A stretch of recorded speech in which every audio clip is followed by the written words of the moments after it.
Stabbing hot को ये सुनकर तुरंत सदमा लगा कि शी फैंग के पास हार्टस्टोन के 50 ढेर हैं। हथियारों का पूरा गठबंधन 5 पूरी टुकड़ियां भी इकट्ठा नहीं कर पाया। फिर भी शी फैंग ने कहा कि उसके पास 50 टुकड़ियां हैं।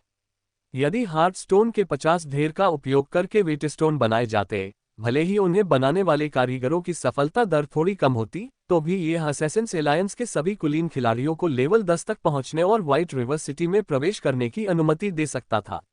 भाई ये फैंग, आप मुझे धोखा तो नहीं दे रहे? क्या सच में आपके पास 50 स्टैक है? स्टैबिंग हॉट ने संदेह से पूछा। ऐसा नहीं था कि उसे शी फैंग पर भरोसा नहीं था, लेकिन ये संख्या बहुत ज्यादा थी। किसी कस्बे की एक बेहतरीन गिल्ड भी इतनी संख्या नहीं दे सकती। अगर वे 6-7 स्टैक भी इकट्ठा कर ले तो ये बड़ी बात होगी। बिल्कुल, मैंने पहले कब मजाक किया है? शी फैंग ने हंसते हुए सिर हिलाया। शी फैंग ने स्टैबिंग हॉट को इतने सारे हार्टस्टोन देने का कारण केवल सिक्के कमाना नहीं था। इसका एक बड़ा कारण ये था कि वह असैसिन्स एलायंस को व्हाइट रिवर सिटी में प्रवेश करने और अपना विकास जल्दी शुरू करने में मदद करना चाहता था। आखिरकार, असैसिन्स एलायंस की मुख्य सेनाएं व्हाइट रिवर सिटी के आसपास के कुछ शहरों में ही तैनात थीं। जैसे जैसे असैसिन्स एलायंस मजबूत होता गया, स्टैबिंग हॉट के साथ अपने संबंधों का फायदा उठाकर वह उन कमजोर गिल्डों को दबाने और खत्म करने में उसकी मदद कर सकता था। इस तरह ये गिल्ड असैसिन्स एलायंस से निपटने में इतने व्यस्त हो जाते कि वे उस पर ध्यान ही नहीं देते। असल में शी फैंग जेंटल स्नो को भी कुछ हार्टस्टोन बेचना चाहता था, लेकिन जेंटल स्नो की टीम बहुत तेजी से विकसित हो रही थी। उन्होंने मात्र आधे दिन में ही लेवल 10 हासिल कर लिया था, और इस समय तक ओरोबोरोस के सभी कुलीन सदस्य व्हाइट रिवर सिटी पहुंच चुके थे। जाहिर है, अब उन्हें शी फैंग की मदद की जरूरत नहीं थी। सबसे महत्वपूर्ण बात यह थी कि जेंटल स्नो के पास व्हाइट रिवर सिटी गाइडबुक का वह अति शानदार संस्करण था जो शी फैंग ने उसे बेचा था।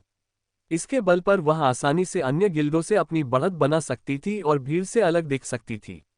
अब जब शी फैंग के पास जेंटल स्नो और स्टैबिंग हॉट जैसी सुरक्षा कवच थी, तो क्या वे कमजोर गिल्ड उसे कुछ करने की हिम्मत कर सकते थे?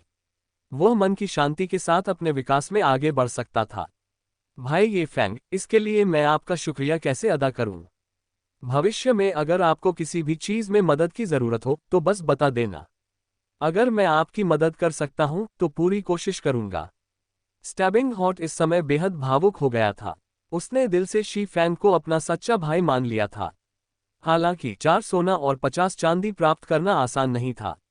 उसे अन्य शहरों से नकदी जुटाने और धन संग्रह दल से कुछ राशि प्राप्त करने के लिए कुछ समय की आवश्यकता थी।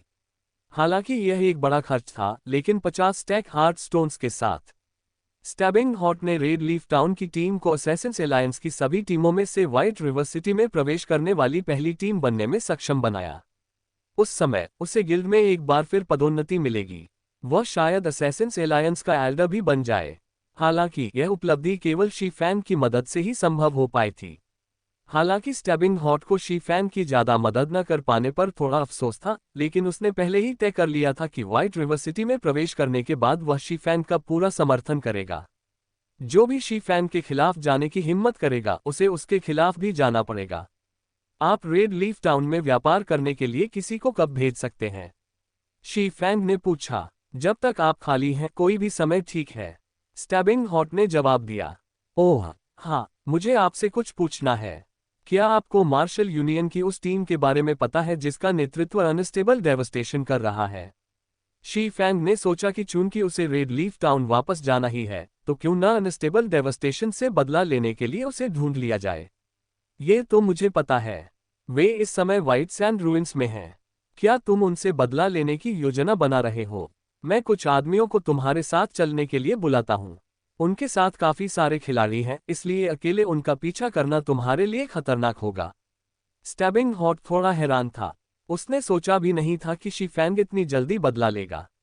इतना ही नहीं, वह अनस्टेबल डेवस्टेशन के नेतृत्व वाली एलीट टीम से सीधे मुकाबला करने जा रहा था। आखिर अनस्टेबल डेवस्टेशन ने 5 अलग अलग कस्बों की एलीट टीमों को मिलाकर यह एलीट टीम बनाई थी। उस टीम में एलीट खिलाड़ियों की संख्या स्टैबिंग हॉट की अपनी एलीट टीम से भी कहीं ज्यादा थी, इसलिए उनसे निपटना आसान नहीं होगा। धन्यवाद, लेकिन मैं अपने मामले खुद निपटाना चाहता हूँ। चलिए 20 मिनट में रेड लीफ टाउन के बैंक के सामने मिलते हैं। शी फैंग ने उन्हें धन्यवाद दिया। ठीक है, मैं कुछ आदमियों को मार्शल यूनियन के सही ठिकाने का पता लगाने के लिए भेजूंगा।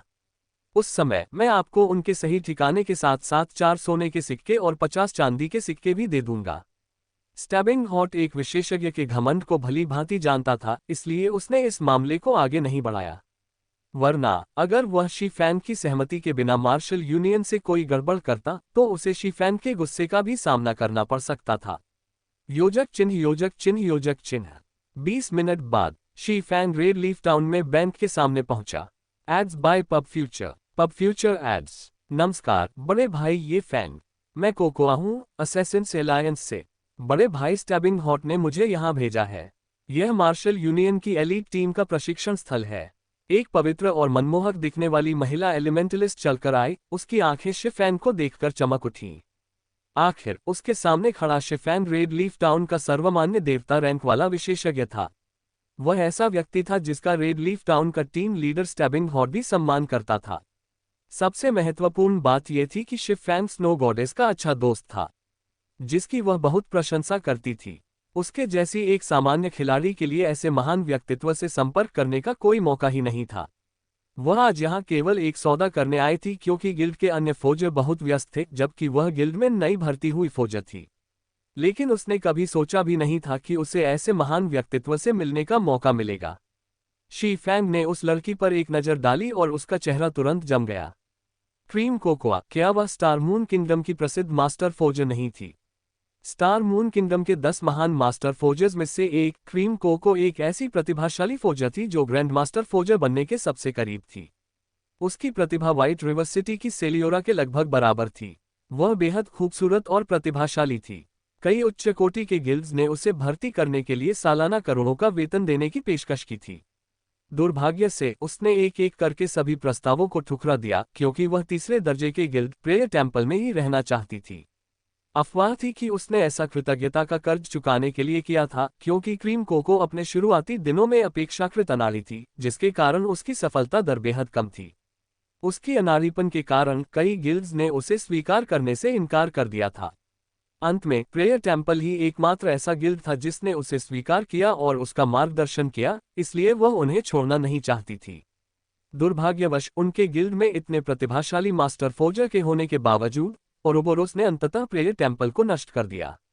परिणामस्वरूप क्रीम कोकोआ ने ओरोबोरोस के सीधे विरोध में स्थित प्रथम श्रेणी के गिल्ड वर्ल्ड डोमिनेटर्स में शामिल होने का फैसला किया ताकि वह ओरोबोरोस से बदला ले सके। लेकिन क्रीम कोकोआ इस समय हत्यारों के गठबंधन में क्यों थी? शी-फैन थोड़ा भ्रमित था क्योंकि प्रार्थना मंदिर की मुख्य शक्ति व्हाइट रिवर सिटी में नहीं बल्कि राजधानी स्टार मून सिटी में स्थित थी। यही कारण था कि ओरोबोरोस ने उन्हें नष्ट कर दिया था।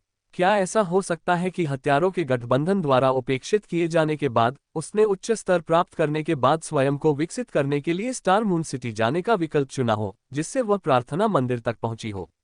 शी-फैन केवल अनुमान ही लगा सकता था।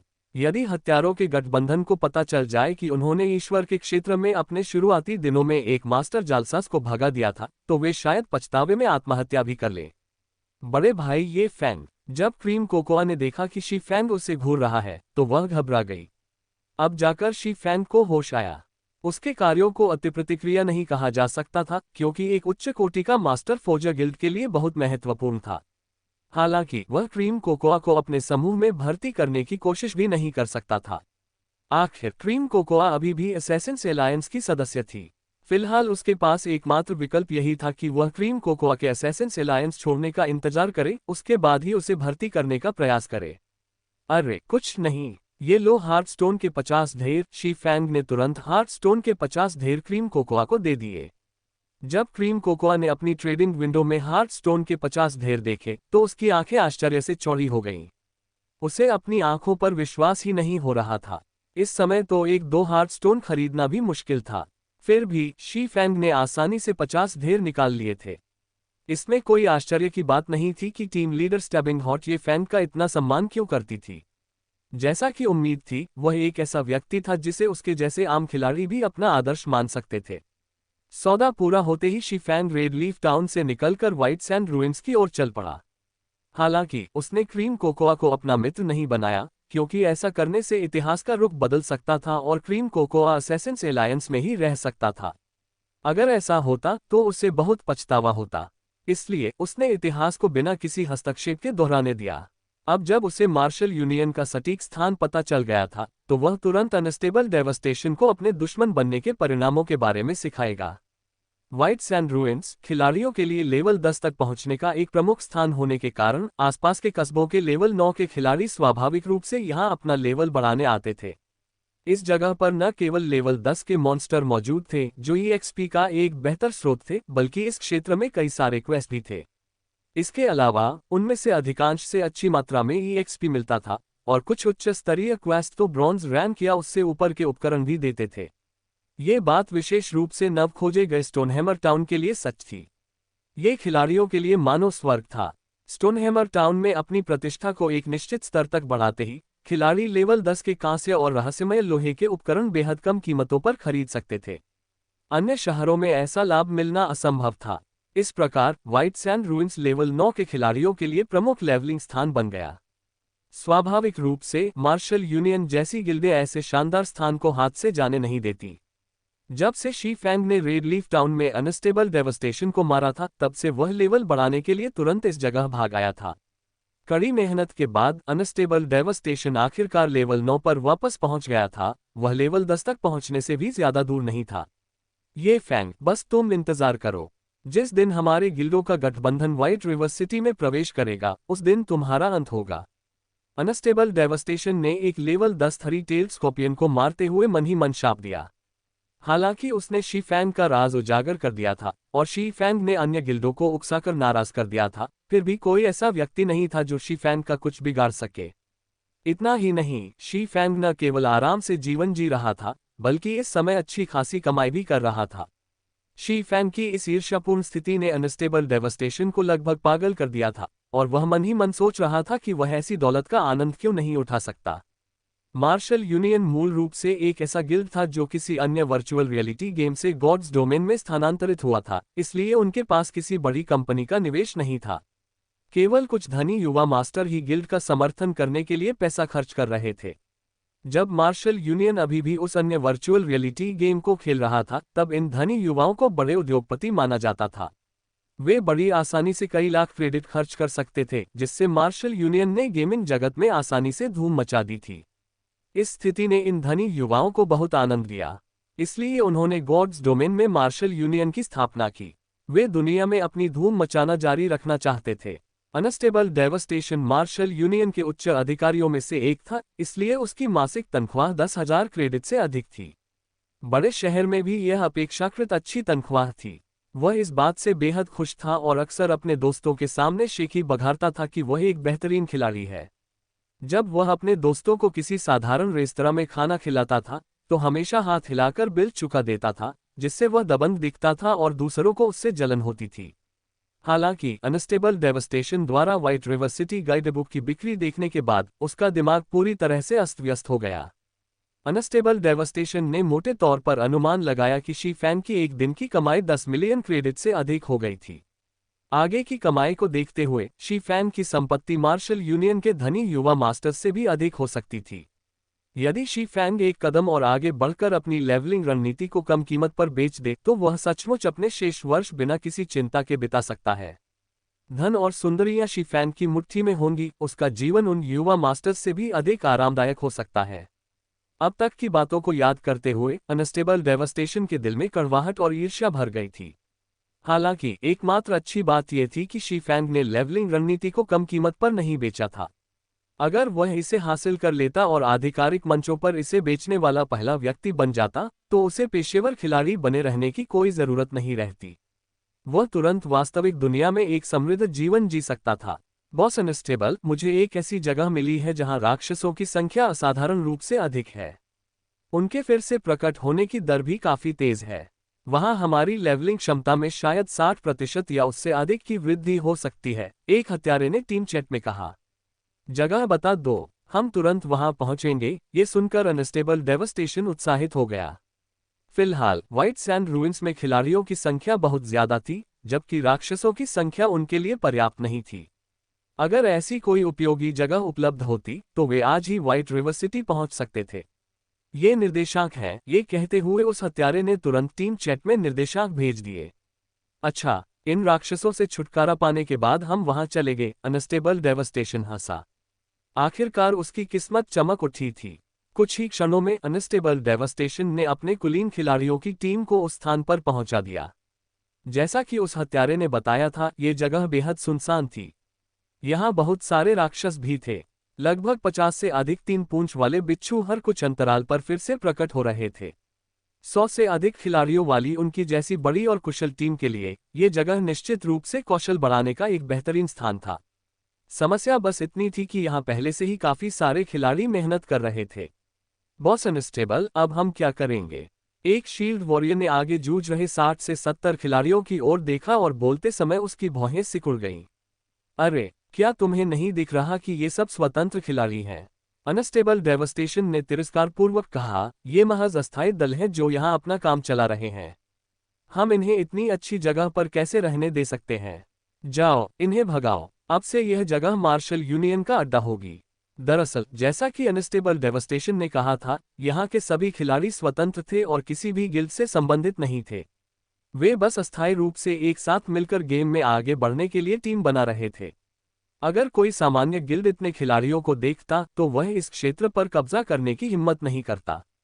हालांकि अनस्टेबल डेवास्टेशन और मार्शल यूनियन के साथियों के लिए कहानी अलग थी। अनस्टेबल डेवास्टेशन की टीम में 5 अलग अलग कस्बों के सर्वश्रेष्ठ खिलाड़ी शामिल थे और यहां तक कि स्टैबिंग हॉट के नेतृत्व वाली सर्वश्रेष्ठ टीम भी उनसे संख्या में कहीं ज्यादा थी। जगह खाली करो। मार्शल यूनियन के अलावा बाकी सब लोग चले जाओ, वरना अंजाम भुगतने की जिम्मेदारी तुम्हारी होगी। अनस्टेबल डेवास्टेशन ने स्वतंत्र खिलाड़ियों के समूह को तिरस्कार भरी निगाहों से घूरते हुए चेतावनी दी। इसी बीच मार्शल यूनियन के 100 से अधिक कुलीन खिलाड़ी तिरस्कारपूर्ण भाव से उस स्थान को घेर लिया। जब तक कोई भी विरोध करने का साहस करता, वे उसे बिना किसी संकोच के समाप्त कर देते। स्वतंत्र खिलाड़ियों का साजो सामान हमेशा से ही घटिया गुणवत्ता का रहा है। भले ही ये खिलाड़ी 9वें स्तर तक पहुंच गए हों, फिर भी उनका साजो सामान मार्शल यूनियन के साजो सामान से कहीं कमतर था। मार्शल यूनियन के पास तो संख्या का भी लाभ था, उनके पास 132 खिलाड़ी थे, जबकि इन स्वतंत्र खिलाड़ियों की संख्या केवल 60 से 70 के आसपास थी। इतना ही नहीं, ये स्वतंत्र खिलाड़ी आपस में एकजुट भी नहीं थे, इसलिए मार्शल यूनियन के लिए ये और भी कम चुनौती पेश करते थे। इस समय इन स्वतंत्र खिलाड़ियों द्वारा भेजे गए प्रतिनिधि ने कहा, मार्शल यूनियन के भाइयों, क्या हमें सही तरीके से काम नहीं करना चाहिए? हर किसी के लिए स्तर बढ़ाना आसान नहीं होता। क्यों ना हम ऐसा करें, हम इन राक्षसों में से आधे आधे ले लें। भाग जाओ, मैं 10 तक गिनूंगा। अगर तब तक तुम सब यहाँ से नहीं चले गए तो मुझे तुम्हें हमेशा के लिए यहीं रहने देने में कोई आपत्ति नहीं है। अनस्टेबल डेवास्टेशन दहाड़ा, तुम लोग बहुत घमंडी हो। हमने बड़ी मुश्किलों के बाद ही इस जगह को खोजा है, तो तुम्हें हमें यहाँ से भगाने का क्या हक है? मेरी बात सुनो सब लोग, क्यों ना हम सब मिलकर मार्शल यूनियन के खिलाफ मुकाबला करें। ज्यादा से ज्यादा दोनों पक्षों को नुकसान होगा। मुझे नहीं लगता कि मार्शल यूनियन के ये खिलाड़ी इतने निडर हैं कि हमसे भिड़ने को तैयार हैं। जैसे ही एक दल ने मार्शल यूनियन के खिलाफ लड़ने के लिए बाकी सभी को एक टीम में संगठित करने की कोशिश की, उसी समय दर्जनों अग्निगोले उस दल के खिलाड़ियों पर टूट पड़े और वे सभी तुरंत मारे गए। इस स्थिति ने इन स्वतंत्र खिलाड़ियों को भयभीत कर दिया। हालांकि उन्होंने एक शब्द भी बोलने की हिम्मत नहीं की, बस चुपचाप अनस्टेबल डेवास्टेशन को घूरते रहे। क्या तुम्हें कुछ कहना है? अनस्टेबल डेवास्टेशन ने ठंडी हंसी हंसते हुए एक बार फिर हाथ हिलाया। अचानक उन पर एक दर्जन और मंत्रों का प्रहार हुआ और अनस्टेबल डेवास्टेशन को घूर रहे कई और खिलाड़ी मारे गए। चलो चलते हैं। दबाव सहन न कर पाने के कारण एक पक्ष ने पहल कर ली। कुछ देर बाद बचे हुए सभी दल एक दूसरे की ओर देखने लगे। जाते समय उन्होंने सबने सिर हिलाया। जहां तक मरने वाले 2 दलों की बात है, अब किसी को उनकी परवाह नहीं थी। हा, ये तो बस कचरे का ढेर है, फिर भी मार्शल यूनियन से मुकाबला करने की हिम्मत करते हैं। अनस्टेबल डेवास्टेशन ने जाते हुए स्वतंत्र खिलाड़ियों को देखकर उनका उपहास उड़ाया। इसी बीच मार्शल यूनियन के अन्य सदस्य भी उत्साह से हंसने लगे। इस समय शी फैंग बिना रुके दौड़ते हुए व्हाइट सैंड रूइंस पर पहुंचा। मार्शल यूनियन ज्यादा दूर नहीं होनी चाहिए, शी फैंग ने मानचित्र पर अंकित स्थान से अपनी वर्तमान स्थिति की तुलना करते हुए कहा और आगे बढ़ते हुए अपनी गति बढ़ा दी। जब शी फैंग स्टैबिंग हॉट द्वारा बताए गए स्थान पर पहुंचा तो उसे मार्शल यूनियन का नामो निशान भी नहीं मिला। वे कहाँ हैं? शी फैंग ने अपने आसपास का जायजा लिया। लगभग एक दर्जन 3 पूंछ वाले बिच्छुओं के अलावा इस समतल रेतीले इलाके में एक भी खिलाड़ी मौजूद नहीं था। क्या स्टैबिंग हॉट द्वारा दी गई जानकारी में कोई गलती थी? शी फैन को लगा कि ऐसी गलती की संभावना बहुत कम है। आखिर हत्यारों का गठबंधन एक उच्च स्तरीय द्वितीय श्रेणी का गिल्ड था, सूचना जुटाने में उनसे कोई बड़ी गलती नहीं होनी चाहिए थी। इसके अलावा स्टैबिंग हॉट ने जिस आत्मविश्वास से जानकारी दी थी, उससे लगता है कि उसके आत्मविश्वास का कोई आधार जरूर रहा होगा। छोड़ो भी, वैसे भी मुझे उन्हें तुरंत ढूंढने की ज्यादा उम्मीद नहीं थी। शी फैन को कोई जल्दी नहीं थी, इसलिए उसने आसपास के इलाके में खोजना शुरू कर दिया। अगर Marshal Union White River City में प्रवेश कर चुकी होती तो स्टैबिंग हॉट उसे तुरंत सूचना दे देता। लेकिन अभी मार्शल यूनियन के व्हाइट रिवर सिटी में प्रवेश करने की संभावना बहुत कम थी, क्योंकि स्टैबिंग हॉट की टीम भी अभी तक शहर में नहीं पहुंची थी। समय धीरे धीरे बीतता गया। अधिक से अधिक खिलाड़ी लेवल 10 पर पहुंच गए और उनमें से प्रत्येक एक के बाद एक व्हाइट रिवर सिटी में प्रवेश करने लगा। फिलहाल व्हाइट रिवर सिटी में प्रवेश करने वाले अधिकांश खिलाड़ी गिल्ड के कुलीन और उच्च स्तरीय सदस्य थे। स्वतंत्र खिलाड़ियों की टीमें बहुत कम थीं। इनमें से अधिकांश स्वतंत्र खिलाड़ियों ने white River city guide book खरीदी थी और वे सभी इसके निर्माता की प्रशंसा करते थे। लीडर, ये फैंग वाकई कमाल का है। इस गाइड बुक में उसने जो जानकारी लिखी है वो बहुत विस्तृत है। सौभाग्य से हमने इसका प्रीमियम संस्करण खरीदा। सरल संस्करण में परिचय बहुत संक्षिप्त थे और उनसे व्हाइट रिवर सिटी की सिर्फ सामान्य जानकारी ही मिल पाती है। वहीं प्रीमियम संस्करण में कई ऐसे स्थानों का जिक्र है जहां खास वर्गों के लिए अच्छे मिशन मौजूद हैं। इसकी बदौलत मैंने कई उपयोगी मिशन स्वीकार किए हैं। हाँ बिल्कुल, ये सब टीम लीडर की बुद्धिमत्ता का नतीजा है कि उन्होंने लग्जरी वर्जन खरीदा। अगर मुझे ये पता न होता कि ये फैंग ने खुद ये गाइड बुक लिखी है तो मैं तो यही सोचता कि इसे गेम के अधिकारियों ने प्रकाशित किया है। मुझे वाकई हैरानी होती है कि ये फैंग का पिछला पेशा क्या था कि उनमें इतनी गहरी अवलोकन क्षमता है। ये फैंग में वाकई कुछ हुनर है। शुरू में तो मैंने सिर्फ संदर्भ के लिए गाइड बुक खरीदी थी, मैंने कभी सोचा भी नहीं था कि सारी जानकारी सही होगी। व्हाइट रिवर सिटी पहुंचकर मैं दंग रह गया। 20,000 क्रेडिट्स तो जायज थे। अगर मेरी मर्जी चलती तो मैं ये जानकारी 50,000 क्रेडिट्स में भी नहीं बेचता। जानकारी जुटाने में समय तो लगता ही है, साथ ही ये प्रत्यक्ष जानकारी भी है। मैं समझ नहीं पा रहा कि ये फैंग ये सब सिर्फ 20,000 क्रेडिट्स में क्यों बेच रहा है। व्हाइट रिवर सिटी के टेलीपोर्टेशन हॉल के सामने 10 से अधिक कुलीन खिलाड़ियों की एक गैर गिल्ड टीम अपने अन्य साथियों की प्रतीक्षा करते हुए खुशी खुशी बातचीत कर रही थी। हम एक स्वतंत्र टीम। इसी क्षण जेंटल स्नो एक टेलीपोर्टेशन गेट से बाहर निकली और उसने खिलाड़ियों की इस आनंदित टीम को देखा। वह ये नज़ारा देखकर थोड़ी हैरान रह गई। उस समय बड़े गिल्डों की उन कुलीन टीमों के अलावा एक स्वतंत्र टीम भी व्हाइट रिवर सिटी पहुंच चुकी थी। यह एक अत्यंत दुर्लभ दृश्य था और इससे इस टीम की ताकत का पता चलता था। मैं उन्हें जानता हूं। 5 साल पहले ये खिलाड़ी एक अपेक्षाकृत बड़े वर्चुअल रियलिटी गेम में बहुत प्रसिद्ध थे। उस समय उन्हें होली ग्रेल नाइट्स के नाम से जाना जाता था। भले ही वे कोई गिल्ड नहीं थे और उनकी टीम में खिलाड़ियों की संख्या कभी 100 से ज्यादा नहीं हुई, फिर भी उनकी टीम का हर सदस्य बेहद कुशल था। उनकी युद्ध क्षमता बेहद डरावनी थी। उनके नेता वॉरवुल्फ को खेल का सबसे ताकतवर योद्धा माना जाता था। उन दिनों खेल में कोई भी गिल्ड उन्हें चुनौती देने की हिम्मत नहीं करता था। लेकिन अज्ञात कारणों से उनकी टीम भंग हो गई और उनके कई सदस्यों ने खेल खेलना छोड़ दिया। बचे हुए खिलाड़ी आगे चलकर प्रथम श्रेणी और द्वितीय श्रेणी के गिल्डों के उच्च पदस्थ या प्रमुख सदस्य बन गए। होली ग्रेल नाइट्स अब आभासी गेमिंग की दुनिया में एक किंवदंती के समान है। इन स्वतंत्र खिलाड़ियों के बारे में जानकारी रखने वाले शील्ड वॉरियर घोस्ट चॉप ने जब उन खिलाड़ियों के बीच खड़े साधारण दिखने वाले शील्ड वॉरियर को देखा तो उसका चेहरा अचानक गंभीर हो गया। ये व्यक्ति वास्तव में वॉरवुल्फ था, जो होली ग्रेल नाइट्स का पूर्व टीम लीडर था। उन दिनों घोस्ट चॉप इस व्यक्ति का बहुत सम्मान करता था, इसीलिए उसने भी शील्ड वॉरियर के रूप में खेलना चुना था। फिर वह जेंटल स्नो की ओर मुड़ा और धीरे धीरे अपनी यादें ताज़ा करने लगा। मैं समझ गई, जेंटल स्नो ने वॉरवुल्फ को देखे बिना नहीं रह सकी। 5 साल पहले तक उसने वर्चुअल रियलिटी गेम्स का अनुभव नहीं किया था, इसलिए उसे ये भी नहीं पता था कि ऐसा कोई व्यक्ति भी होता है। स्नो, क्या तुम उसे ओरोबोरोस में भर्ती करने के बारे में सोच रही हो? जेंटल स्नो के भावुक चेहरे को देखकर झाओ युएरू ने मुस्कुराते हुए पूछा। यद्यपि पहली नज़र में इस व्यक्ति में जोश की कमी दिखती है, पर वह सागर की तरह गहरा और गंभीर प्रतीत होता है। इसके अलावा उसके सारे उपकरण मिस्टीरियस आयरन श्रेणी के हैं। हालांकि उसका हथियार सीक्रेट सिल्वर श्रेणी का नहीं है, इसलिए उसमें थोड़ी कमी है। लेकिन एक स्वतंत्र टीम के लिए इतने सुसज्जित शील्ड वॉरियर का होना बेहद मुश्किल होना चाहिए। इससे साफ पता चलता है कि इस टीम के सदस्य कितने शक्तिशाली हैं। वहीं ऐसी टीम का नेतृत्व करने में सक्षम टीम लीडर कोई साधारण व्यक्ति नहीं होता। अगर हम उसे अपनी टीम में शामिल कर लें तो भविष्य में डंजन रेड्स में हमें बहुत मदद मिलेगी। जेंटल स्नो ने झाओ युएरू के सवाल का सीधा खंडन नहीं किया। शी फैंग को अपने अधीनस्थ के रूप में भर्ती करने की उसकी पिछली योजनाएं धराशायी हो चुकी थीं।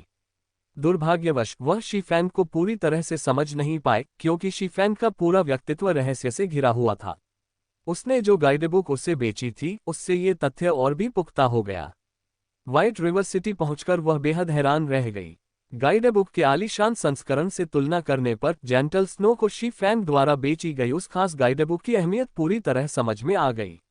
अगर अन्य श्रेष्ठ गिल्डों को इस गाइडबुक के बारे में पता चल गया तो वे इसे छीनने के लिए ओरोबोरोस के साथ एक बड़ा युद्ध भी छेड़ सकते हैं। जेंटल स्नो ने इस गाइडबुक का वास्तविक मूल्य 5 मिलियन क्रेडिट या उससे अधिक होने का अनुमान लगाया था। आखिरकार उस बेहद शानदार गाइडबुक में गिल्ड विकसित करते समय आने वाली आम समस्याओं से जुड़ी जानकारी दी गई थी। गाइडबुक में गिल्ड को विकसित और मजबूत करने के तरीकों पर भी चर्चा की गई थी। इसके अलावा इसमें रोजाना किए जाने वाले उन मिशनों का भी जिक्र था जिनसे व्हाइट रिवर सिटी में किसी व्यक्ति की प्रतिष्ठा बढ़ाई जा सकती थी। ऐसी जानकारी उन्हें अन्य गिल्डों से कहीं आगे निकलने में मदद कर सकती थी, और यह ऐसी चीज नहीं थी जिसे मात्र 5 मिलियन क्रेडिट्स में खरीदा जा सके। अब भी जेंटल स्नो ने इस जानकारी को किसी और व्यक्ति को बताने की हिम्मत नहीं की। वह खुद पर कोई विपत्ति नहीं लाना चाहती थी। इसी कारण जेंटल स्नो को शी फैंग के खतरे की असलियत का पूरा एहसास हो गया था। अगर उससे दोस्ती करने मात्र से ही वह इतने खतरे में पड़ गई थी, तो उसे अपने अधीन स्वीकार करने पर उसे किस तरह के परिणाम भुगतने पड़ते। जेंटल स्नो अब परिणामों के बारे में सोचने की हिम्मत ही नहीं कर पा रही थी। शी फैंग द्वारा दर्जनों गिल्डों को उकसाना इसका एक प्रमुख उदाहरण था। सौभाग्य से वे सभी गैर स्तरीय गिल्ड थे, क्योंकि स्तर बढ़ाने का रहस्य प्रमुख गिल्डों के लिए उतना आकर्षक नहीं था। आखिरकार इन गिल्डों के उच्च अधिकारियों को कई रहस्य पता थे और उन्हें ईश्वर के क्षेत्र की गहरी समझ थी। ये गिल्ड उन कमजोर गैर स्तरीय गिल्डों की तुलना में कहीं अधिक शक्तिशाली थे। ईश्वर के क्षेत्र में कोई गड़बड़ी नहीं थी। अगर होती भी तो सिस्टम उसे तुरंत खोजकर ठीक कर देता। अगर सच में कोई लेवल बढ़ाने का रहस्य होता तो एकमात्र तरीका या तो उच्च स्तर के राक्षसों को मारना होता या उच्च स्तर के मिशन पूरे करके भारी मात्रा में अनुभव प्राप्त करना होता। पहले वाला काम केवल विशेषज्ञ या साधारण उपकरणों वाले खिलाड़ी ही कर सकते थे। जहां तक दूसरे मामले की बात है, ये स्पष्ट रूप से एक ऐसी स्थिति थी जिसकी पुनरावृत्ति नहीं हो सकती थी, क्योंकि इस तरह के उच्च स्तरीय मिशनों में बहुत अधिक सीमाएं और दुर्लभता होती थी। हर कोई ऐसे मिशन प्राप्त नहीं कर सकता था। वे दुर्लभ या अद्वितीय मिशन भी हो सकते थे। इस प्रकार सभी उच्च श्रेणी के गिल्डों को इस रहस्य में कोई विशेष रुचि नहीं थी, जो वास्तव में रहस्य नहीं था। इसके विपरीत उन्हें व्हाइट रिवर सिटी गाइडबुक में कहीं अधिक रुचि थी। हालांकि चूंकि शी फैंग ने समझदारी से जानकारी बिक्री के लिए पेश की थी, इसलिए ये उच्च श्रेणी के गिल्ड स्वाभाविक रूप से शी फैंग से कोई पंगा नहीं लेना चाहते थे। उनके पास उन लापरवाह गिल्डों की तरह इतना समय भी नहीं था। शी फैंग उन बेहद ताकतवर लोगों में से एक थी जिनके बहुत कम दोस्त थे। दूसरे शब्दों में कहें तो पर्याप्त शक्ति के बिना शी फैंग से दोस्ती करना बेहद खतरनाक था। जहां तक उसके सामने मौजूद वुल्फ की बात है, तो ऐसे व्यक्ति से दोस्ती करने में कोई खास खतरा नहीं था, बल्कि इतनी ताकतवर होने के कारण उसे अपनी सेना में शामिल न करना घोर नुकसान होता। चलो फिर उनसे बातचीत शुरू करते हैं। ये देखकर कि उसकी टीम के सभी सदस्य पहले से ही मौजूद थे, उसने अपना मुंह खोला और बोली, सफेद रेत के खंडहर, मार्शल यूनियन हद से ज्यादा ज्यादती कर रहा है। ये हम जैसे स्वतंत्र खिलाड़ियों का जरा भी सम्मान नहीं करते। जब मैं और ताकतवर हो जाऊंगा तो इन कमीनों से बदला जरूर लूंगा। चुप रहो, चुप रहो। क्या तुमने मार्शल यूनियन को उन दोनों पक्षों को सिर्फ बोलने के लिए मारते हुए नहीं देखा? हम इसके बारे में कुछ नहीं कर सकते। हम उनके जितने शक्तिशाली नहीं हैं, इसलिए हम केवल पीछे हट सकते हैं और हार मान सकते हैं। अगर मैं किसी तीसरे दर्जे के गिल्ड का सदस्य होता तो मुझे नहीं लगता कि मार्शल यूनियन हमें इस तरह से परेशान करने की हिम्मत करती जैसा उन्होंने अभी किया है। नेता, हम किसी बड़े गिल्ड में क्यों न शामिल हो जाएं? हमारी वर्तमान तकनीक के स्तर को देखते हुए हम किसी बड़े गिल्ड में शामिल होने के योग्य होने चाहिए। एक गिल्ड? जी हाँ, हमें इस पर विचार करना चाहिए। लेकिन व्हाइट रिवर सिटी में प्रवेश करने के बाद इस बारे में बात करते हैं। रेड लीफ टाउन में फिलहाल असैसिन्स अलायंस सबसे मजबूत गिल्ड है, लेकिन व्हाइट रिवर सिटी पहुंचने पर असैसिन्स अलायंस की स्थिति औसत से थोड़ी ही बेहतर रह जाएगी। अभी भी कई बेहतरीन गिल्ड मौजूद हैं जिनमें से हम चुन सकते हैं। मार्शल यूनियन द्वारा खदेड़े गए 6 सदस्यीय दलों में से एक ने एक नए पीसने के स्थान की तलाश करते हुए चर्चा शुरू कर दी। उन्होंने गिल्ड की ताकत और उपयोगिता का प्रत्यक्ष अनुभव किया था। यदि वे किसी गिल्ड में शामिल नहीं होते, तो सीमित संसाधनों वाले स्थानों के लिए उन्हें केवल अन्य स्वतंत्र खिलाड़ियों से ही प्रतिस्पर्धा करनी पड़ती, क्योंकि गिल्ड सभी मूल्यवान लेवलिंग स्थानों पर कब्जा कर लेते। माफ कीजिए, क्या आपको पता है कि मार्शल यूनियन कहाँ है? शी फैंग काफी समय से व्हाइट सैंड रूइंस में मार्शल यूनियन की खोज कर रहा था, लेकिन उसे कोई सुराग नहीं मिल रहा था। तभी उसने कुछ खिलाड़ियों को मार्शल यूनियन के बारे में बात करते सुना, इसलिए उसने उनसे पूछ लिया। हाँ, हमें पता है। तुम्हारा उनसे क्या काम है? मुझे मत बताना, कहीं तुम मार्शल यूनियन में शामिल होने की कोशिश तो नहीं कर रहे हो? इस दल के नेता ने सिर हिलाया। हालांकि जब उन्होंने देखा कि शी फैंग एक स्वतंत्र खिलाड़ी है जिसने अपना नाम और स्तर दोनों छिपा रखे हैं, तो मार्शल यूनियन में शामिल होने की कोशिश के अलावा शी फैंग जैसे खिलाड़ी के मार्शल यूनियन में शामिल होने की तलाश करने का और क्या कारण हो सकता है? ये सुनकर कि उनके सामने वाला खिलाड़ी मार्शल यूनियन में शामिल होने का इरादा रखता है, दल के अन्य सदस्यों ने तुरंत शी फैंग को गुस्से भरी निगाहों से घूरना शुरू कर दिया। मार्शल यूनियन के अत्याचार से उनके भीतर का क्रोध अभी शांत नहीं हुआ था। यदि मार्शल यूनियन के पास संख्या बल का लाभ न होता तो वे बहुत पहले ही मार्शल यूनियन से लड़ाई शुरू कर चुके होते। पहले हुई बातचीत से, जिसे शी फैंग ने छुपकर सुना था, उसे पता था कि मार्शल यूनियन ने इन खिलाड़ियों को परेशान किया था। इसलिए मार्शल यूनियन के प्रति उनकी नफरत बहुत तीव्र होनी चाहिए। पार्टी लीडर द्वारा शी फैंग के मार्शल यूनियन में शामिल होने की इच्छा के बारे में कही गई बातों के अलावा अन्य पार्टी सदस्यों का मूड भी स्वाभाविक रूप से खराब हो गया होगा। अगर उसने मार्शल यूनियन में शामिल होने का दावा करने की हिम्मत की, तो ये खिलाड़ी बिना किसी झिझक के उस पर टूट पड़ सकते हैं। मैं मार्शल यूनियन में शामिल होने की कोशिश नहीं कर रहा हूं। मैं मार्शल यूनियन के बारे में जानकारी जुटा रहा हूं क्योंकि मुझे उनसे कुछ काम है। क्या आप मुझे उनके वर्तमान ठिकाने के बारे में बता सकते हैं? लीजिए, एक चांदी का सिक्का शुल्क है। शी फैंग ने मुस्कुराते हुए एक चांदी का सिक्का निकाला। औसत खिलाड़ियों की दैनिक आय ज्यादा से ज्यादा कुछ 10 तांबे के सिक्कों तक ही सीमित होती थी। यहां तक कि अगर ये अनुभवी खिलाड़ी आपस में मिलकर एक समूह भी बना लें, तो भी उनकी कुल कमाई लगभग 1 से 2 चांदी के सिक्कों तक ही पहुंचती थी। इसलिए एक चांदी का सिक्का पूछताछ शुल्क के तौर पर देना उनके लिए कोई छोटी रकम नहीं थी। वाह, कितना धनी है! शी फैंग को पूछताछ शुल्क के रूप में एक चांदी का सिक्का देते देख पार्टी नेता की आंखें चमक उठीं। फिर उसने पार्टी चैट में कहा, भाइयों, ये तो बड़ा सा भेड़ा है। अगर हम इसे मारकर कुछ पैसे कमा लें, तो शायद हम अपने सभी हथियारों और उपकरणों की मरम्मत का खर्च उठा पाएंगे। क्या हम इसे मार डालें या नहीं? उसे मार डालो। हम उसे क्यों न मारें? ये कमीना स्पष्ट रूप से मार्शल यूनियन से संबंधित है। जब तक कोई संबंधित व्यक्ति है, हम उसे छोड़ नहीं सकते। हम नेता के फैसले का पालन करेंगे। पार्टी के अन्य सभी सदस्यों ने अपना समर्थन व्यक्त किया। लगता है इस आदमी का मार्शल यूनियन से गहरा संबंध है। मार्शल यूनियन ने हम कुछ भाइयों को बुरी तरह सताया था और हमारे मन में अभी भी गुस्सा भरा हुआ है। चूंकि तुम्हारा मार्शल यूनियन से कुछ संबंध है और तुम इतने अमीर हो, तो क्या तुम मार्शल यूनियन के बदले हमें कुछ मुआवजा नहीं दे दोगे? हमें ज्यादा कुछ नहीं चाहिए, बस 20 चांदी के सिक्के और अपना सारा सामान छोड़ दो, फिर मैं तुम्हें मार्शल यूनियन का पता बता दूंगा। कैसा रहेगा? गार्जियन नाइट पार्टी के नेता ने ठंडी हंसी के साथ कहा। इसके साथ ही पार्टी के अन्य सदस्य भी आगे बढ़ने लगे। उनके चेहरों पर ठंडी मुस्कान थी और वे शी फैंग के करीब पहुंच रहे थे। मैंने कहा कि मेरा मार्शल यूनियन से कोई संबंध नहीं है। मैं उनसे सिर्फ व्यापारिक काम के लिए संपर्क कर रहा हूं।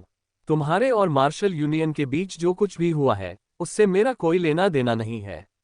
अगर तुम लोग मुझे यह नहीं बताओगे कि वे कहाँ हैं, तो ठीक है। कृपया हट जाओ, शी फैंग ने कहा। यह मैं समझता हूं।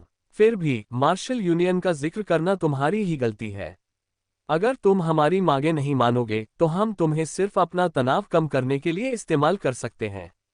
हालांकि हमें तुम्हारा स्तर नहीं पता, फिर भी तुम्हारा स्तर लगभग 8 या 9 होना चाहिए। अगर तुम अभी एक स्तर खो देते हो, तो तुम्हें 1-2 दिन की मेहनत का नुकसान होगा। अपने विकल्पों पर सोच विचार कर लो, दल के नेता ने ताना मारते हुए कहा और अपनी पीठ से तलवार और ढाल निकाल ली। ये शब्द सुनकर शी फैंग अपनी हंसी नहीं रोक पाया। बेचारे लोगों में नफरत की भावना होना स्वाभाविक था। हालांकि इन खिलाड़ियों ने मार्शल यूनियन के अत्याचार और उत्पीड़न को सहा, लेकिन जब हालात बदले तो क्या उन्होंने भी मार्शल यूनियन की तरह ही व्यवहार नहीं किया? छोटे मूर्ख, तुम किस बात पर हंस रहे हो? अगर हंसते रहे तो मैं तुम्हारा चेहरा चूर चूर कर दूंगा, एक हत्यारे ने दहाड़ते हुए कहा। Ads by pub future. Pub future ads. क्या तुम्हें पैसे नहीं चाहिए थे? मैं तुम्हारे नरक के सफर का किराया चुका दूंगा। ऐसा कहते ही शी फैंग ने अगाध तलवार को म्यान से बाहर निकाल लिया। तुरंत ही अगाध तलवार के शरीर को नीली लपटों ने घेर लिया। शी फैंग के मन में ऐसे खिलाड़ियों के लिए दया की कोई भावना नहीं थी। शी फैंग ने अपनी दोनों तलवारें लहराईं और पल भर में ही अनगिनत तलवारों की छवियां आकाश में फैल गईं और इन खिलाड़ियों को घेर लिया। हालांकि इन स्वतंत्र खिलाड़ियों की तकनीक अच्छी थी और वे शारीरिक शक्ति के मामले में भी अपेक्षाकृत शक्तिशाली थे, फिर भी वे शी फैंग के सामने बहुत कमजोर थे। इससे पहले कि उनमें से कोई प्रतिक्रिया कर पाता, तलवारों की आकृतियों ने उनके शरीर को छलनी कर दिया। गार्जियन नाइट पार्टी लीडर को छोड़कर बाकी पांचों पार्टी सदस्य पल भर में मारे गए। इसके अलावा बर्फीली नीली शैतानी ज्वाला ने उनके सभी उपकरणों को नष्ट कर दिया। इन खिलाड़ियों का स्तर अपेक्षाकृत ऊंचा था, फिर भी उनके उपकरण बेहद घटिया गुणवत्ता के थे। उनके पास केवल 6 या 7 कांस्य उपकरण थे और किसी के पास भी एक भी रहस्यमय लोहे का उपकरण नहीं था। बर्फीली नीली शैतानी ज्वाला की शक्ति के आगे उनके कोई भी उपकरण एक भी वार सहन नहीं कर सके और पल भर में सब कुछ कबाड़ बन गया। तो क्या अब आप मुझे मार्शल यूनियन के ठिकाने के बारे में बताने को तैयार हैं? शी फैंग ने पार्टी नेता की ओर देखते हुए शांत भाव से मुस्कुराते हुए कहा। वह पार्टी नेता हक्का बक्का रह गया। उसके सामने खड़ा व्यक्ति सचमुच अपने पूरे शरीर से आग पैदा कर सकता था और उसके हमले इतने तेज थे कि उनमें से कोई भी प्रतिक्रिया नहीं कर सका। इस समय पार्टी नेता के मन में अपनी स्थिति के बारे में केवल एक ही विचार था, उनका सामना एक राक्षस से हुआ था। और वह एक अग्नि राक्षस था जो ज्वालाओं को नियंत्रित करने में सक्षम था। मैं बोलूंगा। मार्शल यूनियन दक्षिण पश्चिम में पास ही स्थित एक धंसी हुई भूमि पर है। उस क्षेत्र के आसपास कई गुफाएं भी हैं। बहुत अच्छा, अब आप जा सकते हैं। शी फैंग ने तुरंत इस दल के नेता की जान ले ली। फिर वह मार्शल यूनियन के ठिकाने की ओर बढ़ गया। जब ये स्वतंत्र खिलाड़ी रेड लीफ टाउन में वापस होश में आए तो उनकी चीखें आसमान में गूंज उठी। मरने से न सिर्फ उनका एक लेवल कम हो गया, बल्कि उनका सारा सामान भी नष्ट हो गया था। लेवल बढ़ाने की बात तो दूर, अब वे मैदान में जाकर राक्षसों को भी नहीं मार सकते थे।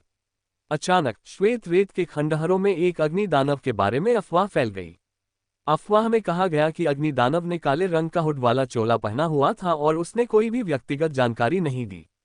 दानव की कमर से 2 धारदार तलवारें लटकी हुई थीं, एक काली और दूसरी सफेद।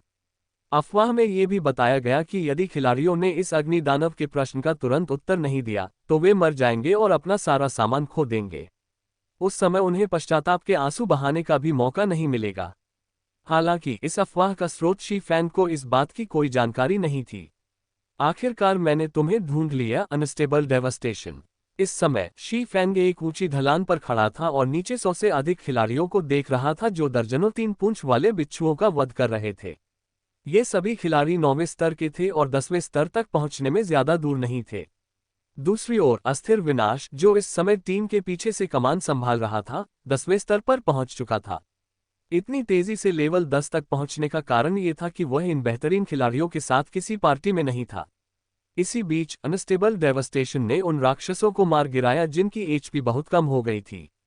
गॉड्स डोमेन के नियमों के अनुसार अनस्टेबल डेवास्टेशन को मारे गए राक्षस से प्राप्त कुल ईएक्सपी का 60% मिलता था। इस प्रकार वह अन्य बेहतरीन खिलाड़ियों से पहले लेवल 10 पर पहुंच गया। तुम कुछ और राक्षसों को यहां बुलाओ। इतनी अच्छी लेवलिंग जगह होने के कारण मैं रैंकिंग लिस्ट में पहले नंबर पर आना चाहता हूं और एलायंस के अन्य गिल्ड्स को मार्शल यूनियन की ताकत सिखाना चाहता हूं, अनस्टेबल डेवास्टेशन ने टीम चैट में कहा। हाँ, कई हत्यारों ने जवाब दिया। फिलहाल फायर डांस रैंकिंग में पहले स्थान पर बना हुआ है। हालांकि दूसरे स्थान पर पहले ही बदलाव हो चुका है। हालांकि इसका कारण यह नहीं था कि फायर डांस और अन्य खिलाड़ियों की लेवलिंग गति अन्य खिलाड़ियों की तुलना में धीमी थी। वे बस मिशन पूरे करने में व्यस्त थे। ये सभी मिशन दुर्लभ प्रतिष्ठा वाले थे और इन्हें पूरा करके वे व्हाइट रिवर सिटी की अपेक्षाकृत बड़ी मात्रा में प्रतिष्ठा प्राप्त कर सकते थे। गॉड्स डोमेन में अगर खिलाड़ी लेवल 20 पर पहुंचने पर आधिकारिक क्लास पाना चाहते थे तो वे केवल विभिन्न बड़े शहरों में स्थित क्लास एसोसिएशन में आवेदन कर सकते थे। हालांकि इसके लिए खिलाड़ियों को एक निश्चित मात्रा में प्रतिष्ठा हासिल करनी पड़ती थी। इसलिए व्हाइट रिवर सिटी में प्रवेश करने के बाद शी फैंग ने ब्लैकी और अन्य खिलाड़ियों को सबसे पहले ये रेयर क्वेस्ट पूरे करने और अपनी प्रतिष्ठा को तेजी से बढ़ाने का काम सौंपा। लेवल 20 पर पहुंचते ही वे तुरंत अपनी मूल क्लास में परिवर्तित हो सकेंगे। अगर उन्हें ये तथ्य लेवल 20 पर पहुंचने के बाद ही पता चलता है तो उन्हें पर्याप्त प्रतिष्ठा अर्जित करने में बहुत समय बर्बाद करना पड़ेगा, जिससे उनकी प्रगति में देरी होगी। जिस प्रकार अनस्टेबल डेवस्टेशन उत्साहपूर्वक 3 पूंछ वाले बिच्छुओं का शिकार कर रहा था, उसी प्रकार शी फैंग भी शून्यता की अंगूठी का उपयोग करके मार्शल यूनियन के चिकित्सकों के स्थान पर पहुंच गया था। किसी ने कभी सोचा भी नहीं होगा कि कोई अकेला स्वतंत्र खिलाड़ी किसी गिल्ड की कुलीन टीम से बदला लेने की पहल करेगा। आखिरकार ये तो बस अपनी क्षमताओं का जरूरत से ज्यादा आकलन था। हालांकि शी फैंग ने अपनी पर्याप्त ताकत के कारण ऐसा करने का साहस किया। अनस्टेबल डेवस्टेशन लेवल 10 पर था और बाकी सभी खिलाड़ी लेवल 9 पर थे। उनके और शी फैंग के बीच 5 लेवल का अंतर था। इसके अलावा खेल के इस चरण में ऐसे उपकरण मिलना बेहद दुर्लभ था जो प्रतिद्वंदी के लेवल को नजरअंदाज कर सकें। इन परिस्थितियों के चलते शी फैंग ने लेवल 9 के खिलाड़ियों के इस समूह को आसानी से हरा दिया। मार्शल यूनियन के हीलर जैसे ही अग्रिम पंक्ति के खिलाड़ियों का एचपी बढ़ाने वाले थे, शी फैंग अचानक उनके सामने प्रकट हो गया। शी फैंग ने थंडरिंग फ्लैश का प्रयोग किया, जिससे घबराए हुए हीलरों का समूह पलक झपकते ही नष्ट हो गया। प्रत्येक हीलर के सिर पर -500 से अधिक का भयानक नुकसान हुआ और कुछ को तो -1000 से अधिक का गंभीर आघात भी लगा। देखते ही देखते अधिकांश हीलर मारे गए। हालांकि उपचारकों के अपेक्षाकृत दूरी पर खड़े होने के कारण शी फैंग के हमले के बाद 3 उपचारक बाल बच गए। शी फैंग ने तुरंत विंड ब्लेड का इस्तेमाल किया और हमला कर दिया। उसने सदमे में आए एक वैद्य पर चॉप का प्रयोग किया, जिससे उसकी तुरंत मृत्यु हो गई। इसके बाद शी फैंग ने शेष 2 वैद्यों पर अपनी तलवार लहराई और कुछ ही वारों में उनकी भी जान ले ली। ये फैंग अनस्टेबल डेवस्टेशन दहाड़ रहा, उसके माथे पर अनगिनत नसें उभर आईं। अस्थिर विनाश, क्या तुम मुझे इतने समय से ढूंढ ही नहीं रहे थे?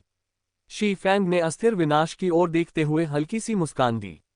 अस्थिर विनाश के चारों ओर खड़े 100 से अधिक खिलाड़ी उसे घूर रहे थे, लेकिन शी फैंग ने उन पर बिल्कुल ध्यान नहीं दिया। अब जब मैं आ ही गया हूं, तो क्या तुम मरने के लिए तैयार हो गए हो? मुझे मारोगे? मुझे डर है कि तुम ही हो जो यहां से जिंदा नहीं निकल पाओगे। पिछली बार मैं तुमसे इसलिए हारा था क्योंकि तुम्हारा लेवल मुझसे ज्यादा था, लेकिन इस बार मैं भी लेवल 10 पर हूं। क्या तुम्हें लगता है कि मैं अब भी तुमसे डरूंगा? सब लोग इसे पकड़ लो, इसे मार डालो। अनस्टेबल डेवस्टेशन ने तिरस्कार भरी मुस्कान के साथ तुरंत अपने सभी अधीनस्थों को शी फैंग को खत्म करने का आदेश दिया। अनस्टेबल डेवस्टेशन को विश्वास नहीं था कि शी फैंग उसके 100 से ज्यादा कुलीन खिलाड़ियों की टीम के सामने जिंदा बच पाएगा और उसे मार भी पाएगा।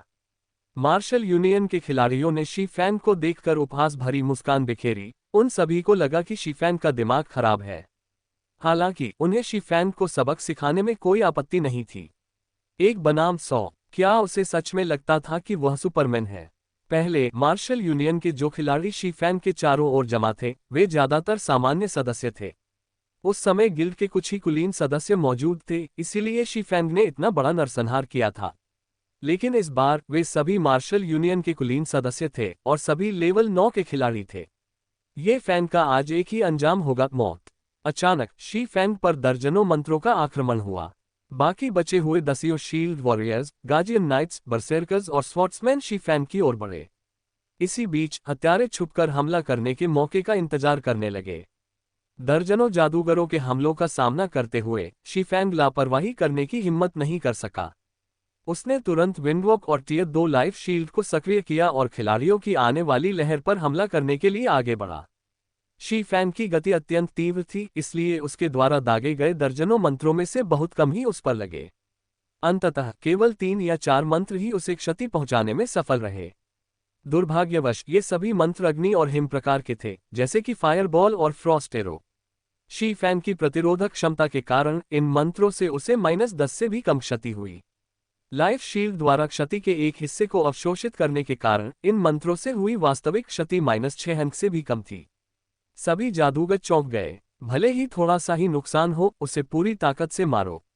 उसकी एचपी की भी एक सीमा तो होगी ही। बिना किसी हीलर के वो ज्यादा देर तक टिक नहीं पाएगा।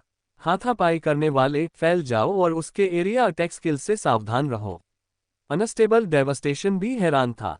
हालांकि कुछ सोचने के बाद, भले ही शी-फैन का डिफेंस बहुत ज्यादा हो, फिर भी वो बॉस नहीं था। उसकी एचपी की भी एक सीमा तो होगी ही। भले ही उन्हें सिर्फ कुछ ही डैमेज हो, लेकिन अगर दर्जनों लोग लगातार हमला करते रहें, तो शी-फैन कितनी देर तक टिक पाएगा।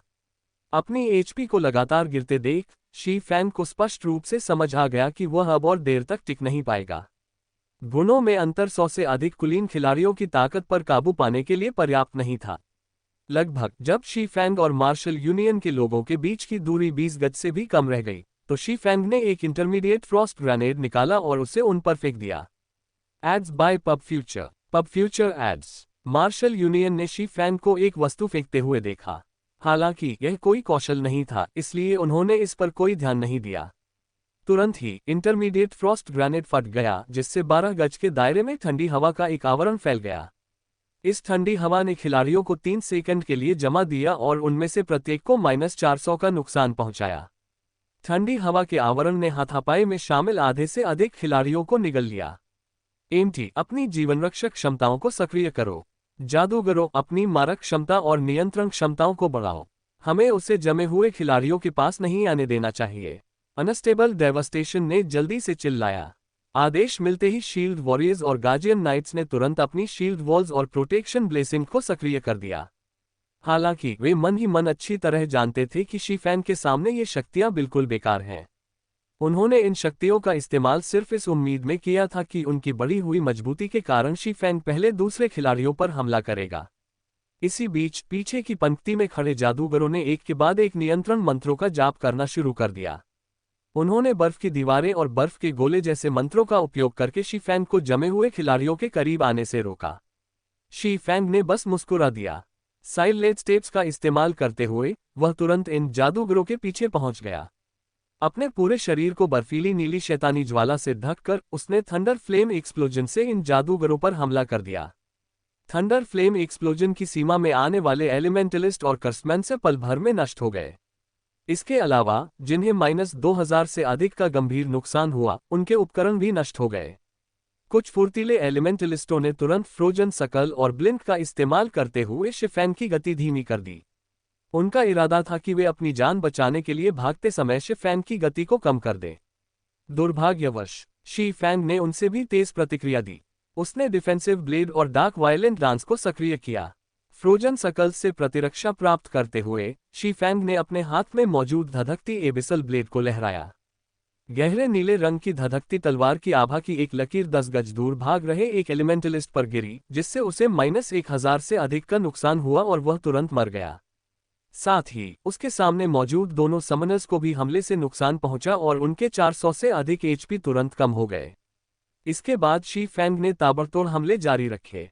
परिणामस्वरूप गहरे नीले रंग की लेप्टो ने 15 गज के दायरे में मौजूद जादूगरों को नष्ट कर दिया। उसे मार डालो, डरो मत, हमारे पास और भी सैनिक हैं। उसकी आधी ही शक्ति बची है। हालांकि शी-फैंग की अभी आधी ही शक्ति बची थी, फिर भी अनस्टेबल डेवास्टेशन का आत्मविश्वास काफी कम हो गया था। इसके बावजूद उसने लगातार फ्रॉस्ट एरो और फेटल शॉट बरसाए, लेकिन शी-फैंग ने उन सभी को चकमा दे दिया। शी-फैंग के अचानक ज्वाला रूपांतरण और भयानक क्षेत्रीय क्षति के अलावा अनस्टेबल डेवास्टेशन ने अपनी जान बचाने के लिए भागने का भी सोचा। हालांकि निर्णय लेने से पहले उसे स्थिति का और अवलोकन करना आवश्यक था। आधा एचपी है ना? शी-फैंग ने शांत भाव से मुस्कुराते हुए कहा। फिर उसने अपने बैग से अपना अगला तुरुप का पत्ता निकाला। मध्यवर्ती रिकवरी औषधि उपयोग के बाद तुरंत 800 एचपी की शक्ति पुनः प्राप्त हो जाती है। Cooldown 1 minute. White River City में खिलाड़ियों को प्रतिदिन केवल 5 इंटरमीडिएट रिकवरी पोशन खरीदने की अनुमति थी और प्रत्येक बोतल की कीमत 3 चांदी के सिक्के थी। यह एक महत्वपूर्ण समय के लिए ही बनी वस्तु थी। शी-फैंग ने बोतल खाली कर दी और उसकी एचपी तुरंत पूरी तरह से ठीक हो गई।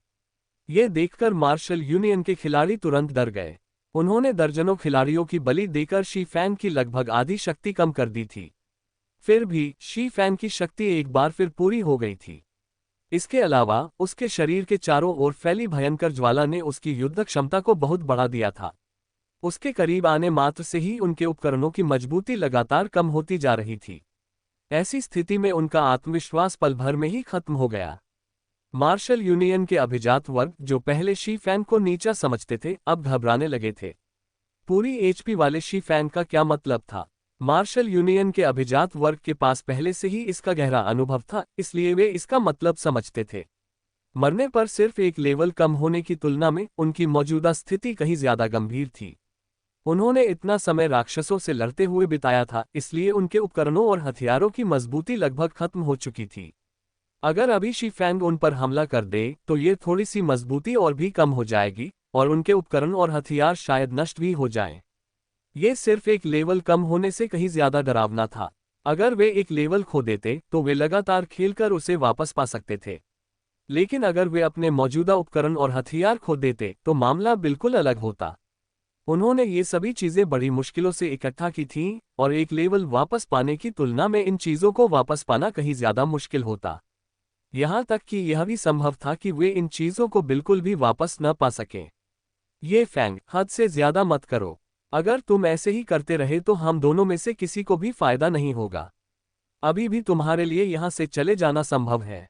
आगे हम अपने अपने काम से काम रखेंगे और अपने अपने रास्ते पर चलेंगे। हालांकि अनस्टेबल डेवस्टेशन असंतुष्ट महसूस कर रहा था, लेकिन शी फैंग की ताकत इतनी भयानक थी कि वह मजबूरी में पीछे हट गया। अगर वह अभी अपना सब कुछ खो देता है तो मार्शल यूनियन में आगे बढ़ने के उसके सपने भी खत्म हो जाएंगे। जहाज से बाहर, ये आपके आखिरी शब्द हैं। शी फैंग इस बेतुकीपन पर हंस पड़ा। वह वास्तव में अनस्टेबल डेवस्टेशन की सोच को समझ नहीं पा रहा था।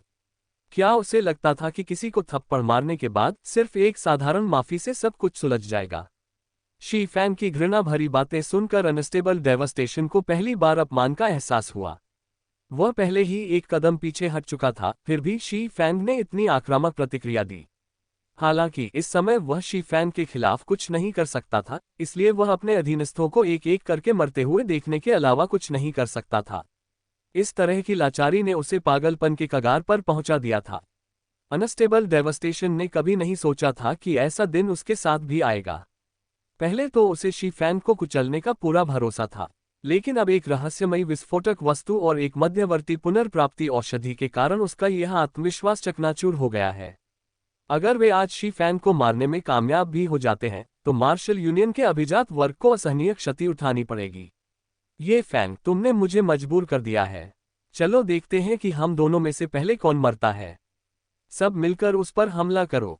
उसका नाम तो पहले से ही बहुत लाल है। अगर हम उसे मार गिराते हैं तो वह अपना सारा सामान गिरा देगा और इससे हमारे सारे नुकसान की भरपाई हो जाएगी। डरो मत, उसकी एचपी पोशन का कूलडाउन बहुत लंबा है। हम उसे थकाकर मार सकते हैं। अनस्टेबल डेवस्टेशन का आदेश मिलते ही मार्शल यूनियन के सदस्य उन्माद में आ गए।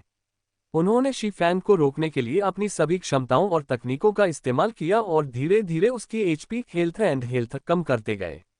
इसी बीच अनस्टेबल डेवस्टेशन ने भी अनिच्छा से अपनी पीठ से एक ज्वाला लाल तीर निकाला और शी फैंग पर निशाना साधकर उसे चला दिया। यह अनस्टेबल डेवस्टेशन का सबसे शक्तिशाली खजाना था। मूल रूप से उसने इस तीर का उपयोग लॉर्ड रैंक के बॉस से निपटने के लिए करने का इरादा किया था, लेकिन अब वह इसका उपयोग केवल शी फैंग से छुटकारा पाने के लिए कर सकता था। शियू, ज्वाला जैसा लाल तीर हवा में तेजी से उड़ा और शी फैंग के दिल की ओर बढ़ते हुए अपने पीछे एक जोरदार ध्वनि छोड़ गया। लाल रंग के तीर के शरीर पर अत्यंत जटिल मंत्र उकेरे गए थे, जिसके कारण आसपास की अग्नि प्रकार की ऊर्जा तीर के चारों ओर एकत्रित हो रही थी। ये किसी उपभोग्य वस्तु की तरह प्रतीत हो रहा था। शी फैंग ने भी अपनी ओर आते हुए इस ज्वाला लाल तीर को देख लिया था। उसने अपने ऊपर आ रहे मंत्रों पर ध्यान देना बंद कर दिया और तुरंत पैरी का उपयोग करके इस ज्वाला लाल तीर को रोक दिया। बूम बूम बूम, जैसे ही तीर शी फैंग की तलवारों से टकराया, वह फट गया। विस्फोट के बल से शी फैंग तुरंत हवा में उड़ गया। सौभाग्य से पैरी ने हमले को पूरी तरह से रोक दिया था और शी फैंग को तीर से कोई क्षति नहीं हुई। कुछ ही क्षण बाद शी फैंग बिना किसी चोट के नीचे उतरा। तुरंत ही वह जादूगरों की ओर दौड़ा और मार्शल यूनियन के कुलीन सैनिकों का नरसंहार फिर से शुरू कर दिया। मक्खियों को भगाने की तरह शी फैंग अपने प्रत्येक हमले से मार्शल यूनियन के एक खिलाड़ी को मार गिरा रहा था। कुछ ही क्षणों में 4 कुलीन सैनिक मारे गए। इस दृश्य को देखकर अनस्टेबल डेवस्टेशन की आंखें फटी रह गईं। अपना अंतिम दांव खेलने के बाद भी शी फैंग को रत्ती भर भी नुकसान नहीं हुआ। इसके विपरीत उसके हमले ने शी फैंग को जादूगरों के करीब पहुंचने और उनका संहार जारी रखने में मदद की। सबसे पहले तो शी फैंग की गति बेहद तेज थी। इन जादूगरों के पास उससे बचने का कोई मौका ही नहीं था। इसके अलावा शक्ति स्तर में कमी और शी फैंग के जादू प्रतिरोध के कारण ये जादूगर पूरी तरह से असहाय हो गए थे। वे बस अपनी हत्या होते हुए देखते रह गए।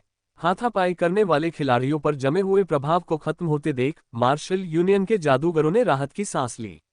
उन्हें आखिरकार उम्मीद की किरण दिखाई दी। दुर्भाग्यवश शी फैंग ने अपने थैले से एक और इंटरमीडिएट फ्रॉस्ट ग्रेनेड निकाला और उसे फिर से हाथापाई कर रहे सैनिकों पर फेंक दिया। फ्रॉस्ट ग्रेनेड ठीक उसी जगह पर गिरा जहां पहले गिरा था, और पलक झपकते ही ये सैनिक एक बार फिर जम गए। उनके सिर पर -400 का नुकसान भी हुआ और जिन हत्यारों और तलवारबाजों की एचपी कम थी वे गंभीर हालत में पहुंच गए। फिर शी फैंग ने अपनी तलवार से वार किया और एक ज्वाला की धार उन हत्यारों और तलवारबाजों की ओर फेंकी जिससे उनकी जान चली गई। इस हमले ने उनके पहने हुए उपकरण भी नष्ट कर दिए। खेल के इस चरण में जहां सभी खिलाड़ियों का स्तर अभी भी कम था, ऐसे कई कौशल थे जो खिलाड़ियों को अभी सीखने बाकी थे। ये बात विशेष रूप से उन उच्च स्तरीय कौशलों के लिए सच थी जो नियंत्रणकारी प्रभावों को हटा सकते थे। इस प्रकार कुलीन वर्ग के पास शी फैंग के फ्रॉस्ट ग्रेनेड के विरुद्ध कोई बचाव नहीं था। उनके पास उनसे निपटने का कोई तरीका ही नहीं था। हाथापाई करने वाले खिलाड़ी एक बार फिर जम गए और शी फैंग ने उनके कई साथियों को मार डाला, जिससे इन जादूगरों को सचमुच निराशा का सामना करना पड़ा। उन्हें अब अनस्टेबल डेवस्टेशन के आदेश की कोई परवाह नहीं थी। वे सभी भागने लगे। जिस भी दिशा में वे भाग सकते थे भाग निकले। किसी ने सोचा भी नहीं था कि शी फैंग के पास अभी भी इस तरह का विनाशकारी हथियार होगा। अगर उन्हें इसके बारे में पहले पता होता तो वे बहुत पहले ही भाग गए होते और यहां नरसंहार के लिए नहीं रुके होते। क्या अब सब भाग रहे हैं? शी फैंग को तुरंत सिरदर्द होने लगा। अगर वह एक एक करके उनका पीछा करता तो शायद और भी खिलाड़ी भाग जाते। आखिर भले ही फ्रॉस्ट ग्रेनेड्स में भयानक ताकत हो, कोई भी इतना मूर्ख नहीं होगा कि चुपचाप खड़ा रहकर अपनी मौत का इंतजार करे। बेबस होकर शी फैंग ने लगातार बेसिक फ्रॉस्ट ग्रेनेड फेंकना शुरू कर दिया। हालांकि इसका कूलडाउन 1 सेकंड का था, लेकिन ये किसी भी खिलाड़ी को 3 सेकंड के लिए जमा सकता था। इस तरह शी फैंग ने इन सभी बिखरे हुए खिलाड़ियों को खत्म कर दिया। एक के बाद एक बेसिक फ्रॉस्ट ग्रेनेड फेंके जाने से रेतीली जमीन बर्फ की दुनिया में बदल गई और मार्शल यूनियन के सभी सदस्य बर्फ की मूर्तियों में परिवर्तित हो गए। फिर शी फैंग ने धधकती हुई गर्मगाद तलवार से उन सभी की जान ले ली। अपने साथियों को मरते और उनके उपकरण नष्ट होते देख बचे हुए खिलाड़ी भय से कांप रहे थे और मानो पागल हो रहे थे। कुछ खिलाड़ी तो ये दृश्य सहन नहीं कर पा रहे थे, इसलिए उन्होंने तुरंत गेम से लॉग ऑफ करने की कोशिश की। हालांकि लड़ाई के दौरान लॉग ऑफ करने की अनुमति नहीं थी, इसलिए वे असहाय होकर शी फैंग को धीरे धीरे अपनी ओर आते हुए देखते रहे। बहुत कम समय में शी फैंग ने मार्शल यूनियन के 100 से अधिक कुलीन सदस्यों की जान ले ली और अब केवल अनस्टेबल डेवस्टेशन ही जीवित बचा था। अनस्टेबल डेवस्टेशन चुपचाप स्थिर खड़ा था, उसका दिमाग सुन्न था। वह विरोध करना भी भूल गया था। 100 से अधिक कुलीन खिलाड़ी मारे गए थे और उनका सारा सामान नष्ट हो गया था। ये सब उसकी संपत्ति थी और इस समय चाहकर भी उसके लिए मार्शल यूनियन में वापस ऊपर चढ़ना असंभव था। गिल्ड में अपने प्रतिद्वंद्वियों से मुकाबला करने का उसके पास अब कोई साधन नहीं बचा था। इस समय अनस्टेबल डेवस्टेशन के दिल में केवल पछतावा भरा था। ये सब उसकी अपनी ही अकड़ का नतीजा था। अगर उसे शुरू से ही पता होता कि शी फैंग इतना खतरनाक है तो वह शी फैंग से दुश्मनी मोल लेने की हिम्मत नहीं करता, चाहे उसे जान से ही क्यों न मार दिया जाए। अगर उसे शी फैंग से दुश्मनी मोल लेनी ही पड़ती तो कम से कम वह मार्शल यूनियन के सभी सदस्यों के व्हाइट रिवर सिटी में प्रवेश करने तक इंतजार करता। लेकिन अब बहुत देर हो चुकी थी। इसके तुरंत बाद शी फैंग ने 2 तलवार के वार से अनस्टेबल डेवस्टेशन को भी मार डाला। मैंने आखिरकार सफाई का काम पूरा कर लिया है। अब ब्लैकी और बाकी लोगों को कुछ उपकरणों को अपग्रेड करने के लिए कालकोठरी में ले जाने का भी समय आ गया है। शी फैंग ने अपने आसपास का जायजा लिया। ये पुष्टि करने के बाद कि मार्शल यूनियन का कोई भी सदस्य वहां नहीं बचा है, उसने दानव मुखौटा का उपयोग करके अपना नाम मिटा दिया। फिर उसने एक वापसी स्क्रॉल निकाला, मंत्र पढ़ा और व्हाइट रिवर सिटी लौट आया। अनस्टेबल डेवस्टेशन और उसके अधीन मौजूद सभी कुलीन खिलाड़ियों को मार गिराने के बाद अगर अनस्टेबल डेवस्टेशन भविष्य में शी-फैंग को कुछ भी नुकसान पहुंचाना चाहे तो उसे इन कुलीन सदस्यों के ठीक होने तक इंतजार करना होगा। हालांकि अभी कुछ समय तक ऐसी स्थिति की चिंता करने की कोई जरूरत नहीं थी। योजक चिन्ह योजक चिन्ह योजक चिन्ह। इसके तुरंत बाद शी-फैंग ने अनस्टेबल डेवस्टेशन की पूरी एलीट टीम का सफाया कर दिया। शी-फैंग के खिलाफ धर्मयुद्ध छेड़ने की इच्छा रखने वाले गिल्डों के गठबंधन में भारी हलचल मच गई। ये हलचल अनस्टेबल डेवस्टेशन द्वारा अचानक इस छोटे से गठबंधन से सेवानिवृत्ति की घोषणा के कारण हुई। अनस्टेबल डेवस्टेशन के इस कदम से अन्य गिल्ड भ्रमित हो गए। गठबंधन छोड़ने से पहले उन्होंने चैट में इस बारे में कुछ भी बोलने से इनकार कर दिया। शी-फैंग की भयावहता देखने के बाद अनस्टेबल डेवस्टेशन ने शी-फैंग से लड़ने की हिम्मत ही खो दी। चूंकि शी-फैंग उसे श्वेत रेत के खंडहरों में मार सकता था तो मैदान में भी वह उसे बार बार मार सकता था। यही बात उसकी टीम पर भी लागू होती थी। अनस्टेबल डेवस्टेशन ने इस बारे में सोचना भी छोड़ दिया। वह अब भी ईश्वर के क्षेत्र में रहकर ही अपना जीवन यापन करना चाहता था। अब वह सचमुच शी-फैंग से डरता था। इसलिए अनस्टेबल डेवस्टेशन ने आधिकारिक मंचों पर भी माफी मांगी। भविष्य में उन्होंने शी-फैंग से संबंधित किसी भी मामले में भाग न लेने की शपथ ली। शी-फैंग से मिलने पर वे एक घेरा बनाकर उससे बचने की पूरी कोशिश करेंगे। अनस्टेबल डेवस्टेशन की कार्रवाइयों ने तुरंत ही व्हाइट रिवर सिटी क्षेत्र में सनसनी फैला दी। पहले पार्टी डंगनों में जाकर अपने उपकरणों को अपग्रेड करना शामिल था। इसके बाद वे छोटे टीम डंगनों में जाते और अंत में लेवल 10 के बड़े डंगनों में पहुंचते। इस समय कई गिल्ड पहले ही छोटे डंगनों में रेडिंग शुरू कर चुके थे और लगातार अपने उपकरणों को अपग्रेड कर रहे थे। अंततः व्हाइट रिवर सिटी के सभी गिल्डों का एक ही लक्ष्य होगा, 3 बड़े टीम डंगनों में से किसी एक को सबसे पहले क्लियर करना।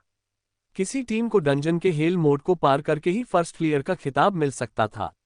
इसके अलावा बड़े पैमाने के टीम डंजन का फर्स्ट क्लियर छोटे पैमाने के टीम डंजन से थोड़ा अलग होता था। इस उपलब्धि की घोषणा न केवल व्हाइट रिवर सिटी क्षेत्र में की जाती थी बल्कि पूरे स्टार मून किंगडम में भी की जाती थी। ये स्टार मून किंगडम में प्रसिद्धि बढ़ाने के बेहतरीन तरीकों में से एक था और साथ ही यह गिल्ड की ताकत का भी प्रदर्शन था। इसलिए बड़े पैमाने पर बने कालकोट्री को विभिन्न बड़े संघों के लिए वास्तविक युद्ध क्षेत्र माना जाता था। इस बीच कालकोट्रियों के अंदर लगातार युद्ध करने वाले इन गिल्डों के लिए धार तेज करने वाले पत्थर उनकी रणनीतिक आपूर्ति का एक महत्वपूर्ण हिस्सा बन गए। इस स्थिति ने इन गिल्डों की कठोर पत्थरों की आवश्यकता को और बढ़ा दिया, जिससे कठोर पत्थरों की कीमत एक बार फिर आसमान छू गई। इसलिए शी-फैंग ने इस समय अपने हार्ट स्टोन के स्टॉक को बेचने का फैसला किया। फिलहाल शी-फैंग का ध्यान बड़े पैमाने के टीम डंगनों को जीतने पर नहीं था। वह अपनी सीमाओं को जानता था और वह उन प्रसिद्ध गिल्डों से प्रतिस्पर्धा करने की कोशिश नहीं करेगा। उसका लक्ष्य अभी केवल लेवल 15 के छोटे पैमाने की टीम डंगन डैमंस कैसल को जीतना था। हालांकि ताकत या संख्या के मामले में उसकी टीम अभी भी डैमंस कैसल पर हमला करने में सक्षम नहीं थी। उस चुनौती का सामना करने से पहले उन्हें कुछ अपग्रेड की आवश्यकता थी। व्हाइट रिवर सिटी के नीलामी घर पहुंचकर शी-फैंग आराम से एक कोने में बैठ गया और नीलामी घर का सिस्टम इंटरफेस खोला। उसने व्हाइट रिवर सिटी क्षेत्र के भीतर ही अपना सामान बेचने का विकल्प चुना। इस तरह उसे भारी शुल्क नहीं देना पड़ेगा। किसी कस्बे के नीलामी घर में बेचने की तरह ही नीलामी में रखे गए सामान केवल व्हाइट रिवर सिटी क्षेत्र के खिलाड़ी ही देख सकते थे। अन्य शहरों को कठोर पत्थर बेचने की बात करें तो शी-फैंग का ऐसा कोई इरादा नहीं था। केवल भारी ढुलाई शुल्क ही उसके मुनाफे को काफी कम कर देता। इसके अलावा अन्य शहरों को कठोर पत्थरों की उतनी आवश्यकता नहीं थी जितनी व्हाइट रिवर सिटी को थी, इसलिए पत्थरों की बिक्री कीमत भी काफी कम होती। शी-फैंग ने सबसे पहले 10 गठियों में कठोर पत्थरों की नीलामी रखी, जिसकी न्यूनतम कीमत 10 चांदी के सिक्के प्रति गठिया और खरीद मूल्य 12 चांदी के सिक्के था। उसने ऐसा परिणामों का अवलोकन करने के लिए किया। यदि वह सभी 500 गठियों को एक साथ नीलामी में रख देता तो इससे बाजार पर भारी असर पड़ सकता था, कठोर पत्थरों की कीमतें तेजी से गिर जाती। इसलिए वह धीरे धीरे अपना स्टॉक बेचकर भूख महज बाजारी रणनीति अपनाएगा। जैसा कि उम्मीद थी, 1 मिनट भी नहीं बीता था कि हार्टस्टोन के सभी 10 ढेर बिक गए। इतना ही नहीं, उन्हें 12 सिल्वर की खरीद कीमत पर खरीदा गया था। प्रतिस्पर्धा नाम की कोई चीज थी ही नहीं। ऐसा नहीं हो सकता है ना। नीलामी घर से सूचना मिलने पर शी-फैंग दंग रह गया। इतनी अधिक मांग ने उनकी उम्मीदों को पूरी तरह से पार कर दिया था। हालांकि उन्हें पता था कि इस समय हार्टस्टोन की कमी है, लेकिन उन्होंने कभी नहीं सोचा था कि कोई बिना किसी झिझक के 12 सिल्वर दे देगा। ये तो सरासर अविश्वसनीय था। क्या इन लोगों को यह नहीं पता था कि एक चांदी के सिक्के के बदले अभी 107 क्रेडिट मिल सकते हैं? 2 अतिरिक्त चांदी के सिक्के खर्च करना 214 क्रेडिट खर्च करने के बराबर होगा। विश्वविद्यालय से स्नातक हुए किसी व्यक्ति के लिए यह उसकी मासिक आय का 10वां हिस्सा होगा। शी फैंग ने केवल 10 गट्ठे कठोर पत्थर बेचे थे। पूरे व्हाइट रिवर सिटी क्षेत्र की मांग की तुलना में यह ऊंट के मुंह में जीरा के बराबर था। इतनी तीव्र मांग को देखते हुए शी फैंग ने नीलामी के लिए हार्टस्टोन के 10 और ढेर रख दिए। इस बार उन्होंने न्यूनतम कीमत 12 चांदी के सिक्के और खरीद मूल्य 15 चांदी के सिक्के निर्धारित किया। ऐसा करके उन्होंने ये पता लगाने की कोशिश की कि हार्टस्टोन्स वर्तमान में अधिकतम किस कीमत पर बिक सकता है और इन हताश खिलाड़ियों की अंतिम सीमा क्या है। जैसा कि उम्मीद थी, इस बार किसी ने भी तुरंत खरीद मूल्य का भुगतान नहीं किया। इसके बजाय उन्होंने हार्टस्टोन्स पर बोली लगाई। हालांकि कीमतें बहुत धीरे धीरे बढ़ीं और हर अगली बोली के साथ केवल कुछ कॉपर की मामूली वृद्धि हुई। 1 मिनट बाद हार्टस्टोन के 10 गट्ठों की कीमत में आखिरकार काफी बढ़ोतरी देखने को मिली। बोली 12 चांदी के सिक्कों से बढ़कर 13 चांदी के सिक्कों तक पहुंच गई और फिर 13 चांदी और 30 तांबे के सिक्कों तक पहुंचने के बाद रुक गई। जाहिर है, यही वह अंतिम कीमत थी जो ये हताश खिलाड़ी चुकाने को तैयार थे। उनकी न्यूनतम कीमत लगभग 13 चांदी के सिक्के होनी चाहिए, है ना? फिर भी इसने मेरी उम्मीदों को पार कर दिया है। भविष्य में मैं बस आराम से बैठकर पैसे आने का इंतजार कर सकता हूँ। शी फैंग को भी लगा कि हार्टस्टोन के लिए 13 चांदी के सिक्के ही अधिकतम सीमा है। अगर कीमतें और बढ़ गईं, तो गिल्ड को छोड़कर आम खिलाड़ी इतना खर्च वहन नहीं कर पाएंगे। इसके अलावा शी फैंग ने थोक में हार्टस्टोन खरीदते समय प्रत्येक स्टैक के लिए लगभग 30 तांबे के सिक्के ही दिए थे। अब वह उन्हें 13 चांदी के सिक्कों प्रति स्टैक के हिसाब से बेच रहा था। उनका मूल्य 30 गुना से अधिक बढ़ गया था। लालच करना ठीक नहीं था। शी फैंग फिलहाल परिणामों से संतुष्ट था। इसके बाद शी फैंग ने अपने थैले से कठोर पत्थर निकालकर उन्हें नीलामी के लिए सजाना शुरू किया। वह एक बार में 20 गट्ठे बेचता था और प्रत्येक गट्ठा लगभग हर 10 मिनट में उपलब्ध होता था। व्हाइट रिवर सिटी क्षेत्र के खिलाड़ियों की खपत दर और वित्तीय स्थिति को देखते हुए प्रतिदिन 1600 से 1700 गट्ठे बिकने चाहिए। यदि शी फैंग प्रतिदिन 1000 स्टैक बेचता है तो न केवल पूरे व्हाइट रिवर सिटी क्षेत्र में उसका स्टॉक पूरी तरह से खत्म हो जाएगा, बल्कि इससे हार्टस्टोन की कीमत पर भी कोई प्रतिकूल प्रभाव नहीं पड़ेगा। अगर शी फैंग हर दिन 1000 स्टैक बेच पाता तो वह हार्टस्टोन को 13 सिल्वर प्रति स्टैक की दर से बेचकर प्रतिदिन 100 गोल्ड से अधिक कमा सकता था। इतना ही नहीं, ये असली सोने के सिक्के थे, क्रेडिट नहीं। ऐसी दैनिक आय प्रथम श्रेणी के गिल्डों की दैनिक आय से 10 गुना अधिक थी। इतनी धनराशि होने से शी फैंग को भविष्य में अपने गिल्ड का विकास करते समय वित्तीय समस्याओं की चिंता नहीं करनी पड़ती। बिक्री प्रणाली पूरी तरह से तैयार हो जाने के बाद शी फैंग ने अपनी उंगली से अर्ध पारदर्शी संचार इंटरफेस को टैप और स्लाइड किया। फिर उसकी उंगली उसके अच्छे दोस्त ब्लैकी के कॉल बटन पर गई और उसने उसे टैप किया। ब्लैकी, क्या तुम लोगों ने प्रतिष्ठा संबंधी मिशन पूरे कर लिए हैं? अगर हाँ, तो टेलीपोर्टेशन गेट के सामने इकट्ठा हो जाओ। हम साथ में कालकोठरी में उतरेंगे, शी फैंग ने पूछा। हमने अपने मिशन पूरे कर लिए हैं, लेकिन लगता है हम एक बंद नक्शे में फंस गए हैं। अगर हमें बाहर निकलना है तो हमें एक परीक्षा से गुजरना होगा। डंजन डाइविंग के बारे में सुनकर ब्लैकी उत्साहित हो गया और उसकी इच्छा हुई कि वह तुरंत जाकर अपनी काबिलियत दिखाए। मेविस गार्ड मिलने के बाद से ही वह इंटरनेट पर एक्सपर्ट्स के वीडियो देखता आ रहा था। वह अपने टीम के साथियों के साथ लगातार अभ्यास भी करता था और उसकी तकनीक में काफी सुधार हो गया था। वह अपनी नई तकनीकों से शी फैंग को जरूर चौंका देगा। दुर्भाग्य से वह अभी ऐसा कुछ नहीं कर सकता था। एक सीलबंद नक्शा। शी फैंग की भौहें तन गईं और वह गहरी सोच में डूब गया। उसे समझ नहीं आ रहा था कि ब्लैकी और बाकी लोग सीलबंद नक्शे में कैसे घुस गए। तर्कसंगत रूप से उसने उन्हें जिन मिशनों पर भेजा था उनमें ऐसी कोई जगह नहीं थी। हालांकि ब्लैकी द्वारा उस स्थान के वर्णन को याद करने के बाद उसे अचानक ब्लैकी और अन्य लोगों की स्थिति समझ में आ गई। वह यह मानने से खुद को रोक नहीं सका कि उनकी किस्मत वाकई बहुत अच्छी थी। ईश्वर के क्षेत्र में कई चमत्कारी अवसर उपलब्ध थे और खिलाड़ी अक्सर ईश्वर की परीक्षा का सामना करते थे। खिलाड़ी इसे वीरों की परीक्षा भी कहते थे और ये देवताओं द्वारा मनुष्यों को वीर बनने के लिए दी गई एक परीक्षा थी।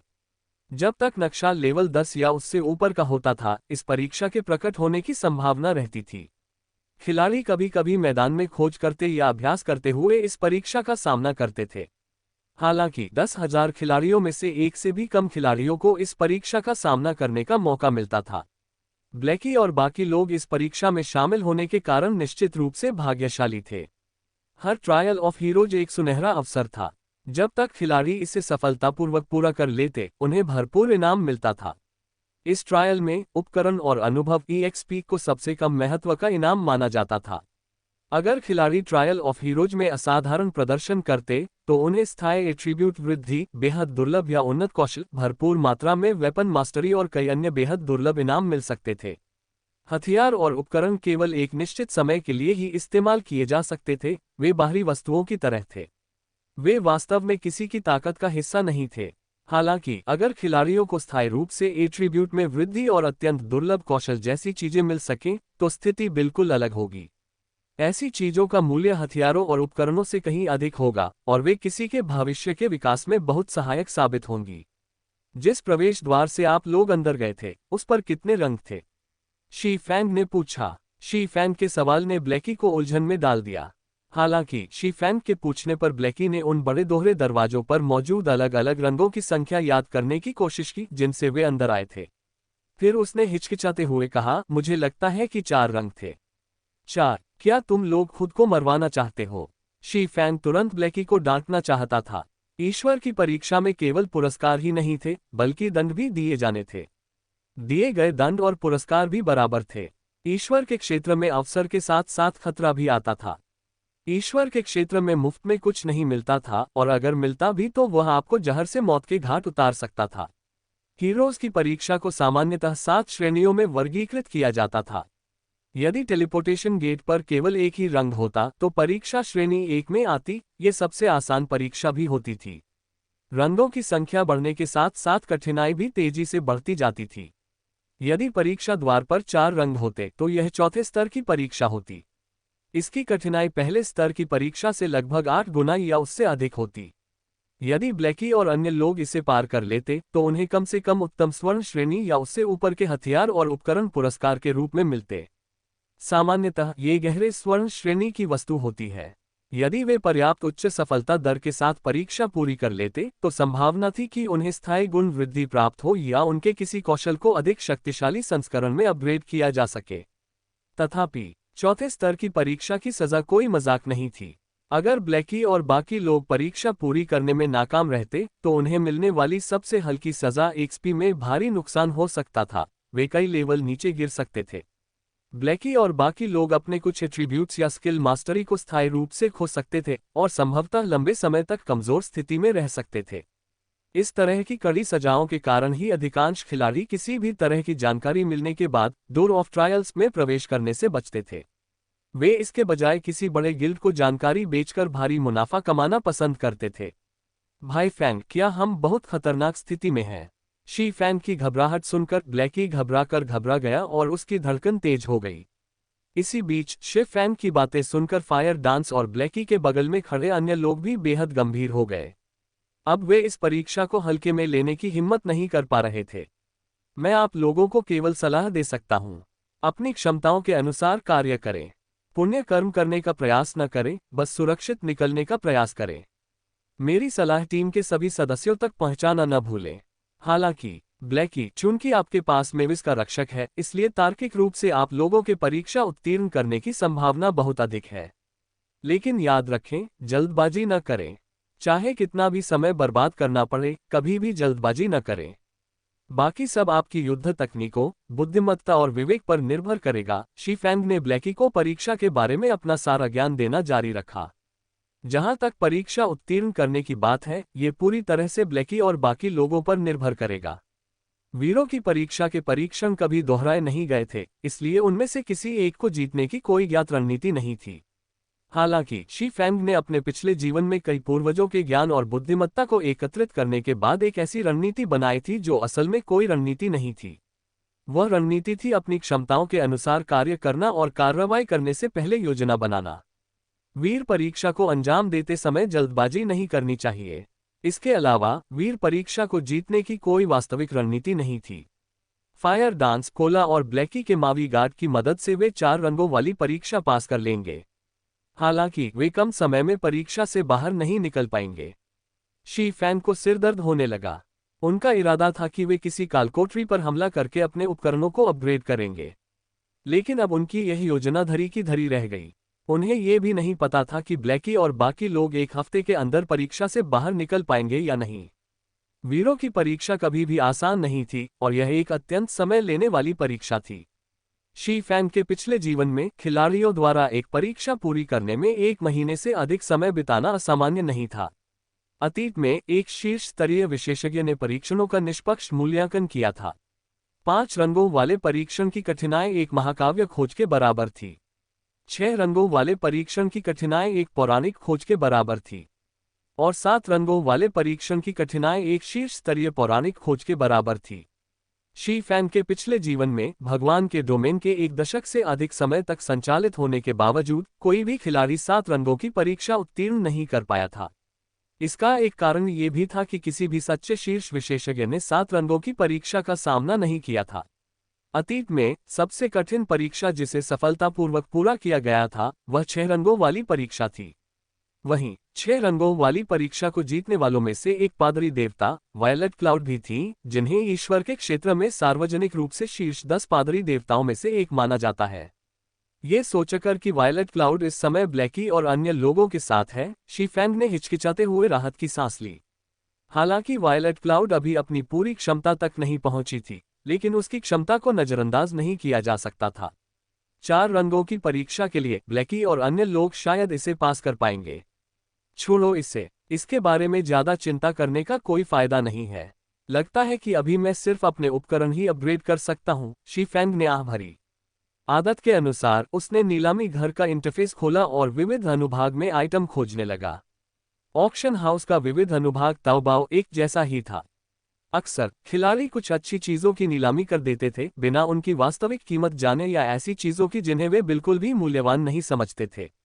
इसलिए शी फैंग अक्सर इस अनुभाग को देखता रहता था, इस उम्मीद में कि उसे कोई अच्छी चीज मिल जाए। जैसे ही शी फैंग ने लापरवाही से पन्ने पलटने शुरू किए, ज्वलंत सूर्य धर्म ग्रंथ शी फैंग को नीलामी घर के आइटम इंटरफेस पर संयोगवश एक गहरे लाल रंग की किताब दिखाई दी। इस किताब को देखते ही शी फैंग का चेहरा कांप उठा और वह तुरंत इसे अपने हाथों में लेने की इच्छा करने लगा। किसी ने इस वस्तु को भी बेचने की हिम्मत कैसे की? ये तो सरासर हास्यास्पद है। इसके बाद शी फैंग की नज़र प्राचीन पुस्तक के ऊपरी बाएं कोने पर प्रदर्शित मूल्य टैग पर पड़ी। Tail notes 1 Taobao. Taobao eBay, Amazon और राकुटेन के समान एक चीनी ऑनलाइन शॉपिंग वेबसाइट है जिसका संचालन अलीबाबा समूह द्वारा होंगजो, झेजियांग में किया जाता है। अर्ध पारदर्शी हल्के नीले रंग की स्क्रीन पर प्रदर्शित फ्लेमिंग सन स्क्रिप्चर की कीमत भी उतनी ही आकर्षक थी। अरे बाप रे, लगता है बचपन में इस विक्रेता के सिर पर चोट लगी होगी। कीमत देखते ही शी फैंग ने जोर से गाली दी। वास्तव में शी फैंग ही एकमात्र व्यक्ति नहीं थे जिन्होंने इस ज्वलंत सूर्य शास्त्र की कीमत देखकर जोर जोर से गालियां दी। कुछ खिलाड़ी तो अपनी गालियों के साथ साथ कुछ उंगली के इशारे भी करते थे। 1000 सोने के सिक्के। ये व्यक्ति सचमुच पागल था। इसके बाद शी फैंग ने विक्रेता का नाम देखा। बेहद आकर्षक। इस अनोखे नाम को देखकर शी फैंग केवल आदर भाव से ही इस व्यक्ति को देख सका। आखिर यह व्यक्ति कितना आत्ममुग्ध था। इस नाम को देखकर शी फैंग को भी कुछ हद तक यह अंदाजा हो गया कि इस ज्वलंत सूर्य शास्त्र की कीमत इतनी अधिक क्यों थी। हालांकि उसने ज्वलंत सूर्य शास्त्र देख लिया था, इसलिए वह इसे आसानी से नहीं छोड़ सकता था। इसलिए उसने पापी सुंदर नामक व्यक्ति को संदेश भेजा। हालांकि शी फैंग ने संदेश भेजते समय अपना नाम छुपा लिया, जिससे पापी सुंदर को उसकी पहचान का पता नहीं चल सका। लगभग 10 सेकंड इंतजार करने के बाद सिंफुली हैंडसम ने फोन उठाया। तुम कौन हो? मेरा तुमसे क्या लेना देना है? तुम मुझसे अपनी ताकत बढ़ाने के लिए तो नहीं कह रही हो, है ना? अगर तुम खूबसूरत लड़की हो तो मैं तुम्हें अपने साथ जीत तक ले जा सकता हूं। बोलते समय सिंफुली हैंडसम की आवाज में अहंकार भरा हुआ था और उसने दूसरों को एक गुंडे होने का आभास दिया। सिंफुली हैंडसम की बातें सुनकर शी फैंग तुरंत अवाक रह गया। लड़की, क्या ये आपको जीत तक ले जाएगा? आखिर यह व्यक्ति कौन था? क्या इस तरह का व्यक्ति भी ज्वलंत सूर्य शास्त्र प्राप्त कर सकता है? क्या ये दुनिया पहले से ही इतनी बुरी हालत में थी? अरे कुछ बोलो तो सही। क्या तुम मर चुके हो? कहीं तुम ट्रांसजेंडर तो नहीं हो? इस भाई को इस तरह की चीजें पसंद नहीं है। सिंफुली हैंडसम अचानक घबरा गया। नमस्कार, मैं आपके द्वारा नीलामी में रखी गई फ्लेमिंग सन स्क्रिप्चर खरीदना चाहता हूँ। क्या आप इसे मुझे कम कीमत पर बेच सकते हैं? शी फैंग ने पूछा। ओह, तो आप वो चीज खरीदना चाहते हैं? बिल्कुल, मैं खरीद सकता हूँ। सिंफुली हैंडसम ने मुस्कुराते हुए कहा, तो मैं आपके लिए कीमत थोड़ी कम कर देता हूँ।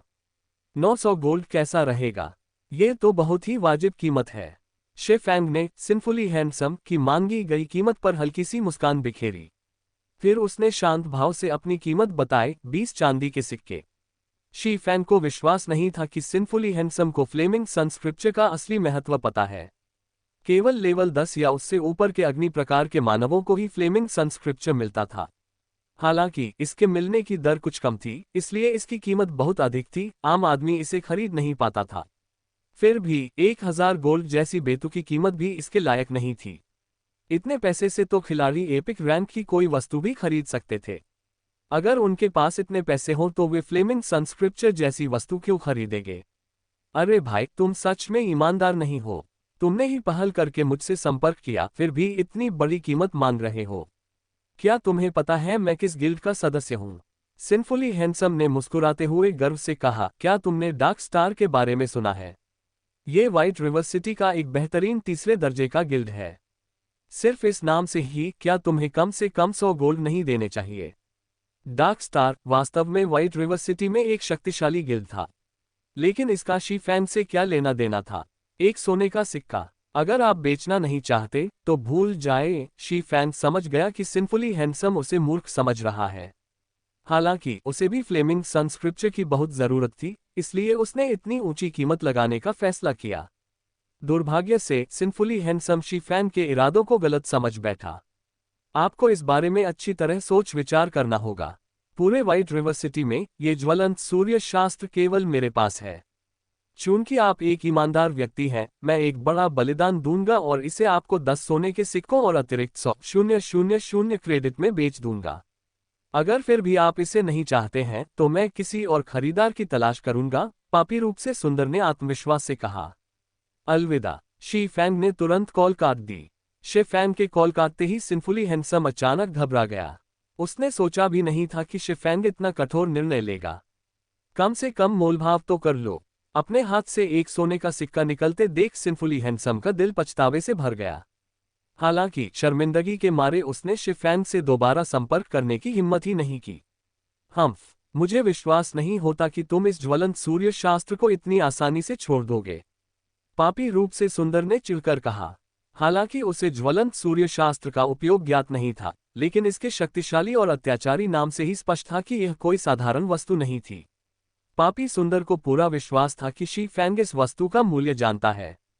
फिर भी वह इतनी अधिक कीमत चुकाना नहीं चाहता था, इसलिए उसने आगे बढ़ने के लिए पीछे हटना उचित समझा। इस विचार से पापी सुंदर को ज्वलंत सूर्य शास्त्र के मूल्य का और भी अधिक विश्वास हो गया। ये निश्चित रूप से 1000 सोने के सिक्कों से अधिक मूल्यवान था। इसलिए बेहद आकर्षक दिखने वाला शी फैंग नीलामी घर की ओर दौड़ा और उसने ज्वलंत सूर्य शास्त्र की कीमत 1000 सोने के सिक्कों से बदलकर 10,000 सोने के सिक्के कर दी। वह देखना चाहता था कि क्या शी फैंग इस वस्तु के लिए उससे भीख मांगने को तैयार होगा। हालांकि जब सिंफुली हैंडसम नीलामी घर पहुंचा तो उसने पाया कि वहां अब केवल एक ही फ्लेमिंग सन स्क्रिप्चर की नीलामी नहीं हो रही थी, बल्कि ऐसी 5 पुस्तकें थीं। उसकी प्रति, जिसकी कीमत 10,000 सोने के सिक्के थी, के अलावा बाकी 4 पुस्तकों की कीमत 15 चांदी के सिक्के थी। सबसे अकल्पनीय बात यह थी कि नीलामी के लिए उपलब्ध फ्लेमिंग सन स्क्रिप्चर्स की संख्या लगातार बढ़ती जा रही थी। देखते ही देखते पुस्तक की 10 प्रतियां बिक्री के लिए उपलब्ध हो गईं। ये कैसी स्थिति है? सिंफुली हैंडसम की आंखें चौड़ी हो गईं, उसे लगा जैसे वो सपना देख रहा हो। इतने सारे फ्लेमिंग सन स्क्रिप्चर्स कैसे हो सकते हैं? जैसे जैसे इन ज्वलंत सूर्य शास्त्रों की मात्रा बढ़ती गई, वैसे वैसे एक के बाद एक कोई न कोई इन्हें खरीदता चला गया। नीलामी घर में फ्लेमिंग सन स्क्रिप्चर की कुल 32 प्रतियां पेश की गई थीं। इनमें से शी फैंग ने 30 प्रतियां खरीद ली थीं। अब केवल सिंफुली हैंडसम की प्रति और नोबडी केयर्स द्वारा 20 चांदी के सिक्कों में बेची गई एक अन्य प्रति ही बची थी। बेहद आकर्षक दिखने वाले उस शख्स के मन में अचानक एक विचार आया। फिर उसने जल्दी से व्हाइट रिवर सिटी के आधिकारिक मंचों के अंतर्गत व्यापार अनुभाग खोला।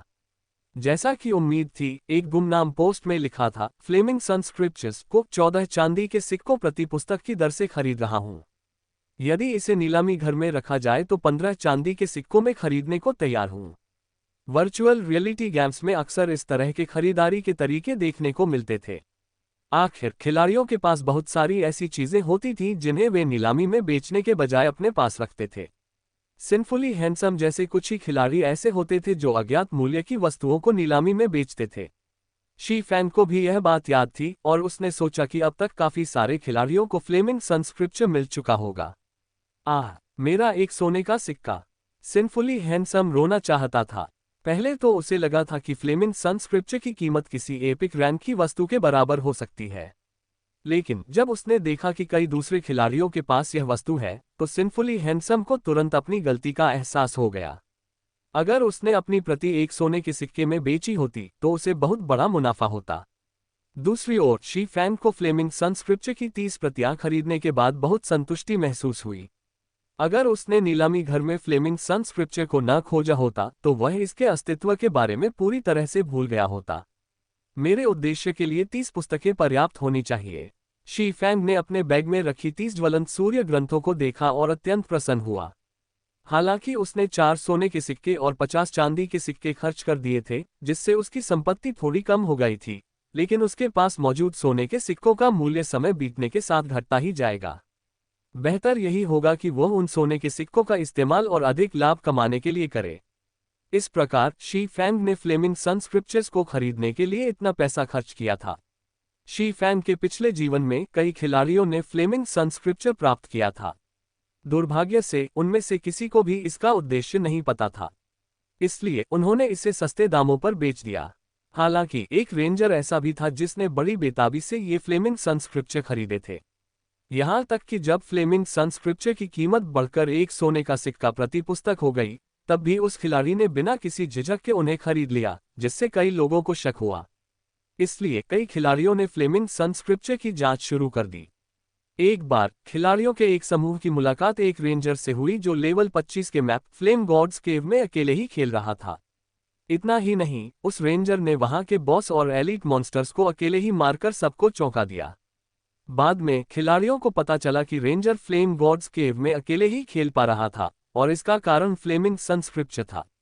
इसके बाद फ्लेमिंग सन स्क्रिप्चर का रहस्य उजागर हो गया, जिससे इसकी कीमत आसमान छू गई।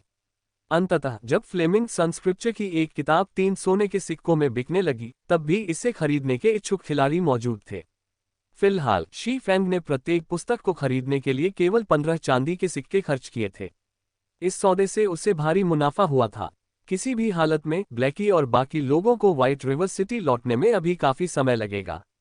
चूंकि शी फैंग के पास करने के लिए कुछ और नहीं था, इसलिए उसने ज्वाला देवता की गुफा में बॉस को हराने का फैसला किया। आखिर उसकी मौजूदा ताकत इस समय बहुत कमजोर थी।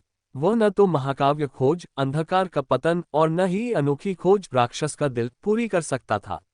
इसके अलावा व्हाइट रिवर सिटी में कई महत्वपूर्ण खोजें थीं जिन्हें पूरा करने के लिए एक टीम की आवश्यकता होती थी। यही वह दुर्भाग्य था जो सभी एकल खिलाड़ियों के साथ होता है। इसलिए बॉस को हराना ही शी फैंग के लिए इस समय सबसे अच्छा विकल्प था। सबसे महत्वपूर्ण बात यह थी कि ज्वाला देवता की गुफा जाली डिजाइन प्राप्त करने के लिए एक विशेष स्थान थी। इन जाली डिजाइनों ने उस रेंजर को अमीर बना दिया था और उसने अपनी सभी जाली डिजाइनों को बेचकर 600 से अधिक सोने के सिक्के कमाए थे, जिससे वह अनगिनत खिलाड़ियों के लिए ईर्ष्या का पात्र बन गया था। कुछ ही देर बाद शी फैंग तेजी से टेलीपोर्टेशन गेट की ओर बढ़ा। उसने 24 चांदी के सिक्के देकर रेड फ्लेम फोर्ट्रेस में टेलीपोर्ट किया, जो फ्लेम गॉड की गुफा के सबसे नजदीक का टेलीपोर्टेशन पॉइंट था। रेड फ्लेम फोर्ट्रेस झुलसा देने वाली गर्म घाटी के बीचों बीच स्थित था। इसके पीछे एक विशाल ज्वालामुखी दिखाई देता था। इस क्षेत्र का इलाका साल भर बेहद गर्म रहता था और हवा भी वैसी ही शुष्क और झुलसा देने वाली होती थी। यहाँ हवा का एक झोंका भी गर्मी की लहर जैसा लगता था और उससे जरा भी राहत नहीं मिलती थी। इस बीच घाटी के आसपास का वातावरण केवल झुलसी हुई बंजर भूमि और पहाड़ों से बना था। चारों ओर जमीन पर जाले जैसी दरारें दिखाई दे रही थीं। इस दृश्य को देखकर ही किसी की भूख मर जाएगी। चूंकि यह एक आभासी वातावरण था, इसलिए खिलाड़ी भीषण गर्मी का पूरा अनुभव कर सकते थे। प्यास और पसीने से तरबतर होना मामूली असुविधाएं थीं, लेकिन दृष्टि का धुंधला होना यह एक बड़ी समस्या थी। इसके अलावा ऐसे वातावरण में लड़ना खिलाड़ी की सहनशक्ति के लिए बेहद कठिन था। इस तरह के क्रूर वातावरण के कारण कई खिलाड़ियों को यहां लगातार काम करना या मिशन पूरा करना पसंद नहीं था। इसके अलावा स्कॉचिंग हॉट कैन्यन ही एकमात्र लेवल 20 से लेवल 25 का मैप नहीं था। व्हाइट रिवर सिटी क्षेत्र में ऐसे 20 से अधिक मैप मौजूद थे। व्हाइट रिवर सिटी क्षेत्र के लाखों खिलाड़ी आसानी से इनमें से किसी भी स्थान को चुनकर लेवल बढ़ाने और मिशन पूरे करने के लिए इस्तेमाल कर सकते थे। उदाहरण के लिए Kulang lake side, shady forest आदि सभी अच्छे स्थान थे। उन्हें स्कॉचिंग हॉट कैन्यन आकर खुद को परेशान करने की कोई आवश्यकता नहीं थी। लेकिन शी फैन के लिए ऐसे क्रूर वातावरण का उन पर ज्यादा असर नहीं पड़ा। Hidden passive skill basic body strengthening को एक्टिवेट करने के अलावा शी फैन के पास 20 पॉइंट्स की फायर रेजिस्टेंस भी थी। नतीजतन स्कॉचिंग हॉट कैन्यन का उच्च तापमान शी फैन पर कोई असर नहीं डालता था। इस गर्म वातावरण में लड़ने से शी फैन की स्टेमिना भी बहुत कम खर्च होती थी। इसके अलावा स्कॉचिंग हॉट कैन्यन में अधिकांश मॉन्स्टर फायर टाइप डैमेज पहुंचाते थे, इसलिए ये जगह शी फैन जैसे उच्च फायर रेजिस्टेंस वाले खिलाड़ियों के लिए लेवल बढ़ाने के लिए उपयुक्त थी। अन्य मैप्स की तुलना में शी फैन की लेवलिंग एफिशिएंसी कम से कम 20% बढ़ जाती थी। ईश्वर के क्षेत्र में प्रकृति की शक्ति बहुत प्रबल थी। यदि खिलाड़ी तेजी से स्तर बढ़ाना चाहते थे तो उन्हें ऐसे कई प्राकृतिक वातावरणों को पार करना आवश्यक था। जैसे जैसे खिलाड़ी ईश्वर के क्षेत्र में आगे बढ़ते, प्रतिरोधों का महत्व भी बढ़ता जाता। यही कारण था कि जब शी फैन को पता चला कि आइस ब्लू डेविल फ्लेम से उसकी अग्नि प्रतिरोधक क्षमता और बर्फ प्रतिरोधक क्षमता दोनों बढ़ जाती हैं, तो वह उत्साहित हो गया। ज्वाला लाल किले पर पहुंचने के बाद शी फैन ने सिस्टम मैप खोला। ज्वाला देवता की गुफा का स्थान सुनिश्चित करने के बाद शी फैंग लाल मिट्टी की सड़क पर आगे बढ़ा। हालांकि ज्वाला देवता की गुफा के रास्ते में फायर रेजिंग बुल और वायलेट फ्लेम वुल्फ जैसे कई लेवल 20 और उससे ऊपर के राक्षस मौजूद थे, फिर भी शी फैंग आधिकारिक सड़क पर ही चला। आमतौर पर आधिकारिक सड़कों पर उच्च स्तरीय एनपीसी गश्त करते थे और ये एनपीसी आमतौर पर उस मानचित्र से 15 लेवल ऊपर होते थे जिस पर वे मौजूद होते थे। इसके अलावा वे अकेले गश्त करने के बजाय छोटे समूहों में गश्त करते थे। अगर कोई मूर्ख राक्षस आधिकारिक सड़क के पास आने की हिम्मत करता तो ये लेवल 40 के एनपीसी तुरंत उस जानवर को मार गिराते। जैसे ही वे आधिकारिक सड़क से 40 गज की दूरी के भीतर आते, गश्त कर रहे एनपीसी उन्हें ढूंढ निकालते और उनका सफाया कर देते।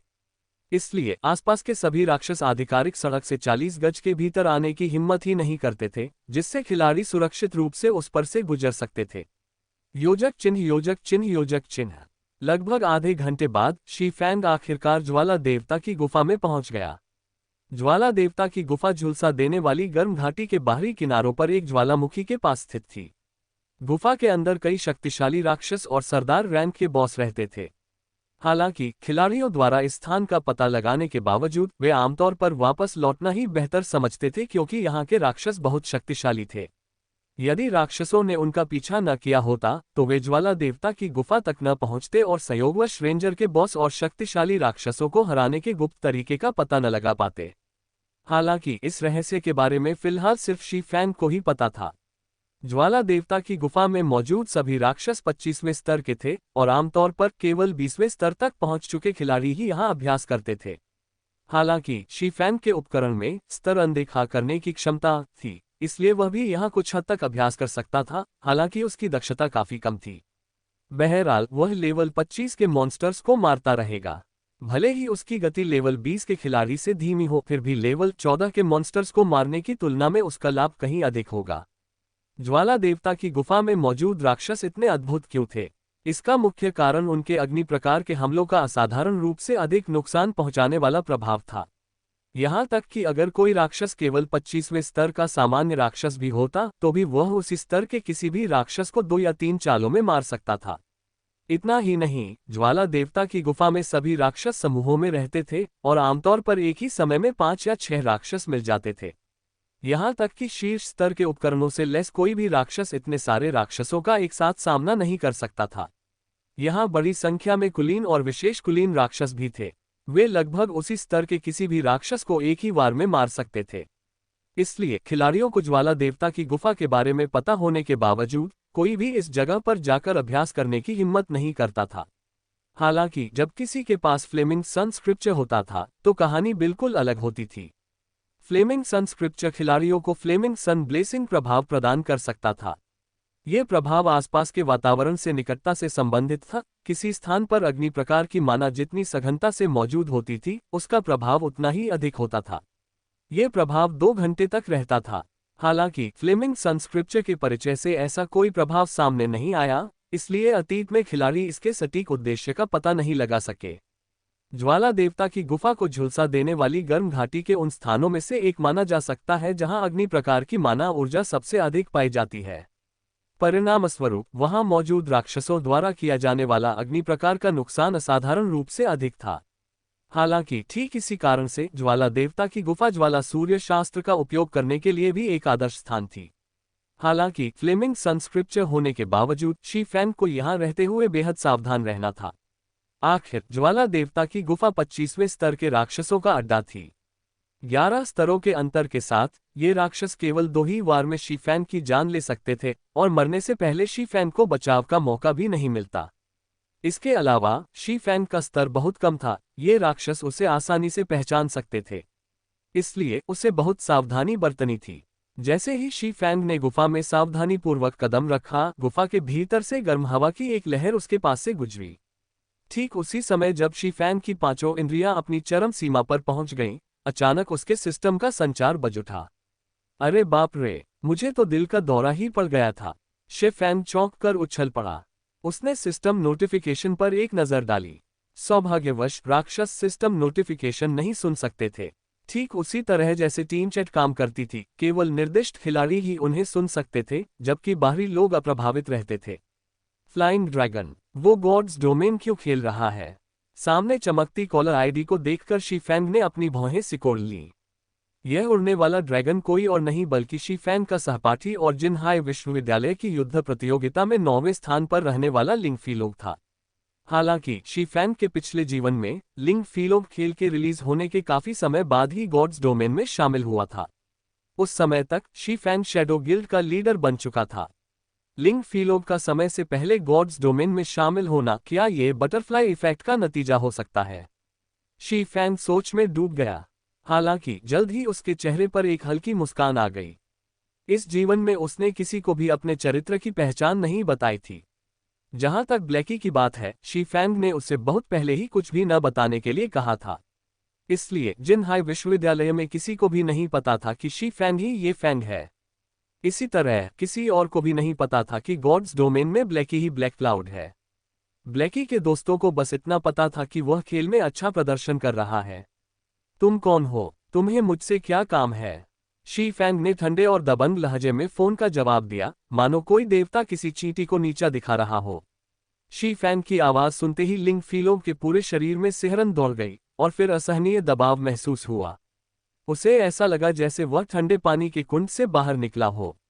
उसकी हृदय गति तुरंत बढ़कर 180 धड़कन प्रति मिनट हो गई। क्या ये फैंग है, वो देव रैंक का विशेषज्ञ जिसने मार्शल यूनियन को भी झुकने पर मजबूर कर दिया था? उसकी आवाज ही इतनी प्रभावशाली और डरावनी है।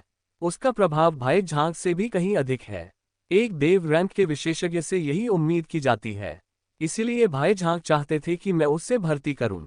लिंग फीलोग मन ही मन हैरान रह गया और शी फैंग के प्रति उसका सम्मान और भी बढ़ गया। असल में झो यूहू को ही उस उच्च कोटि के विशेषज्ञ से संपर्क करना था, लेकिन झो यूहू का उस उच्च कोटि के विशेषज्ञ से पहले ही मतभेद हो गया था, इसलिए ये जिम्मेदारी लिंग फीलोग पर डाल दी गई। लिंग फीलोग को लगा कि अब उसे अपनी प्रतिभा दिखाने का मौका मिल गया है। यदि वह इस मामले को उचित ढंग से सुलझाकर इस देव श्रेणी के विशेषज्ञ का विश्वास जीत लेता है, तो शैडो में उसकी स्थिति भविष्य में तेजी से ऊपर उठेगी। वह निश्चित रूप से झो यूहू को पीछे छोड़ देगा। आखिरकार झो यूहू का एक बार इस देव श्रेणी के विशेषज्ञ से टकराव हो चुका था। भविष्य में झो यूहू के लिए शैडो में अपना काम चलाना निश्चित रूप से मुश्किल होगा। लिंग फेलोग ने ये फेक की प्रभावशाली आभा को स्वयं महसूस करने से पहले हमेशा यही सोचा था कि भाई झांग जितना शक्तिशाली कोई नहीं हो सकता। लेकिन अब लिंग फेलोग को पूरा यकीन था कि अगर ये देव श्रेणी का विशेषज्ञ शैडो से जुड़ जाता है, तो झांग लोवेई को भी उसकी शक्ति के आगे झुकना पड़ेगा। साथ ही शैडो भी इस विशेषज्ञ के वश में आ जाएगा। आप कैसे हैं, विशेषज्ञ? मैं शैडो का प्रतिनिधि फ्लाइंग ड्रैगन हूं। हम शैडो में आप जैसे दिव्य विशेषज्ञ को भर्ती करना चाहते हैं। आपको जो व्यवहार मिलेगा उसके बारे में निश्चिंत रहें। शैडो में हम आपके साथ किसी भी प्रकार का दुर्व्यवहार नहीं करेंगे। लिंग फीलोग का लहजा नर्म और सम्मानजनक था। आखिरकार उनके सामने मौजूद दिव्य विशेषज्ञ भविष्य में उनके लिए बेहद प्रशंसा का पात्र बनने वाले थे। उन्हें सचमुच डर था कि कहीं ये दिव्य विशेषज्ञ तुरंत उनका फोन काट न दें।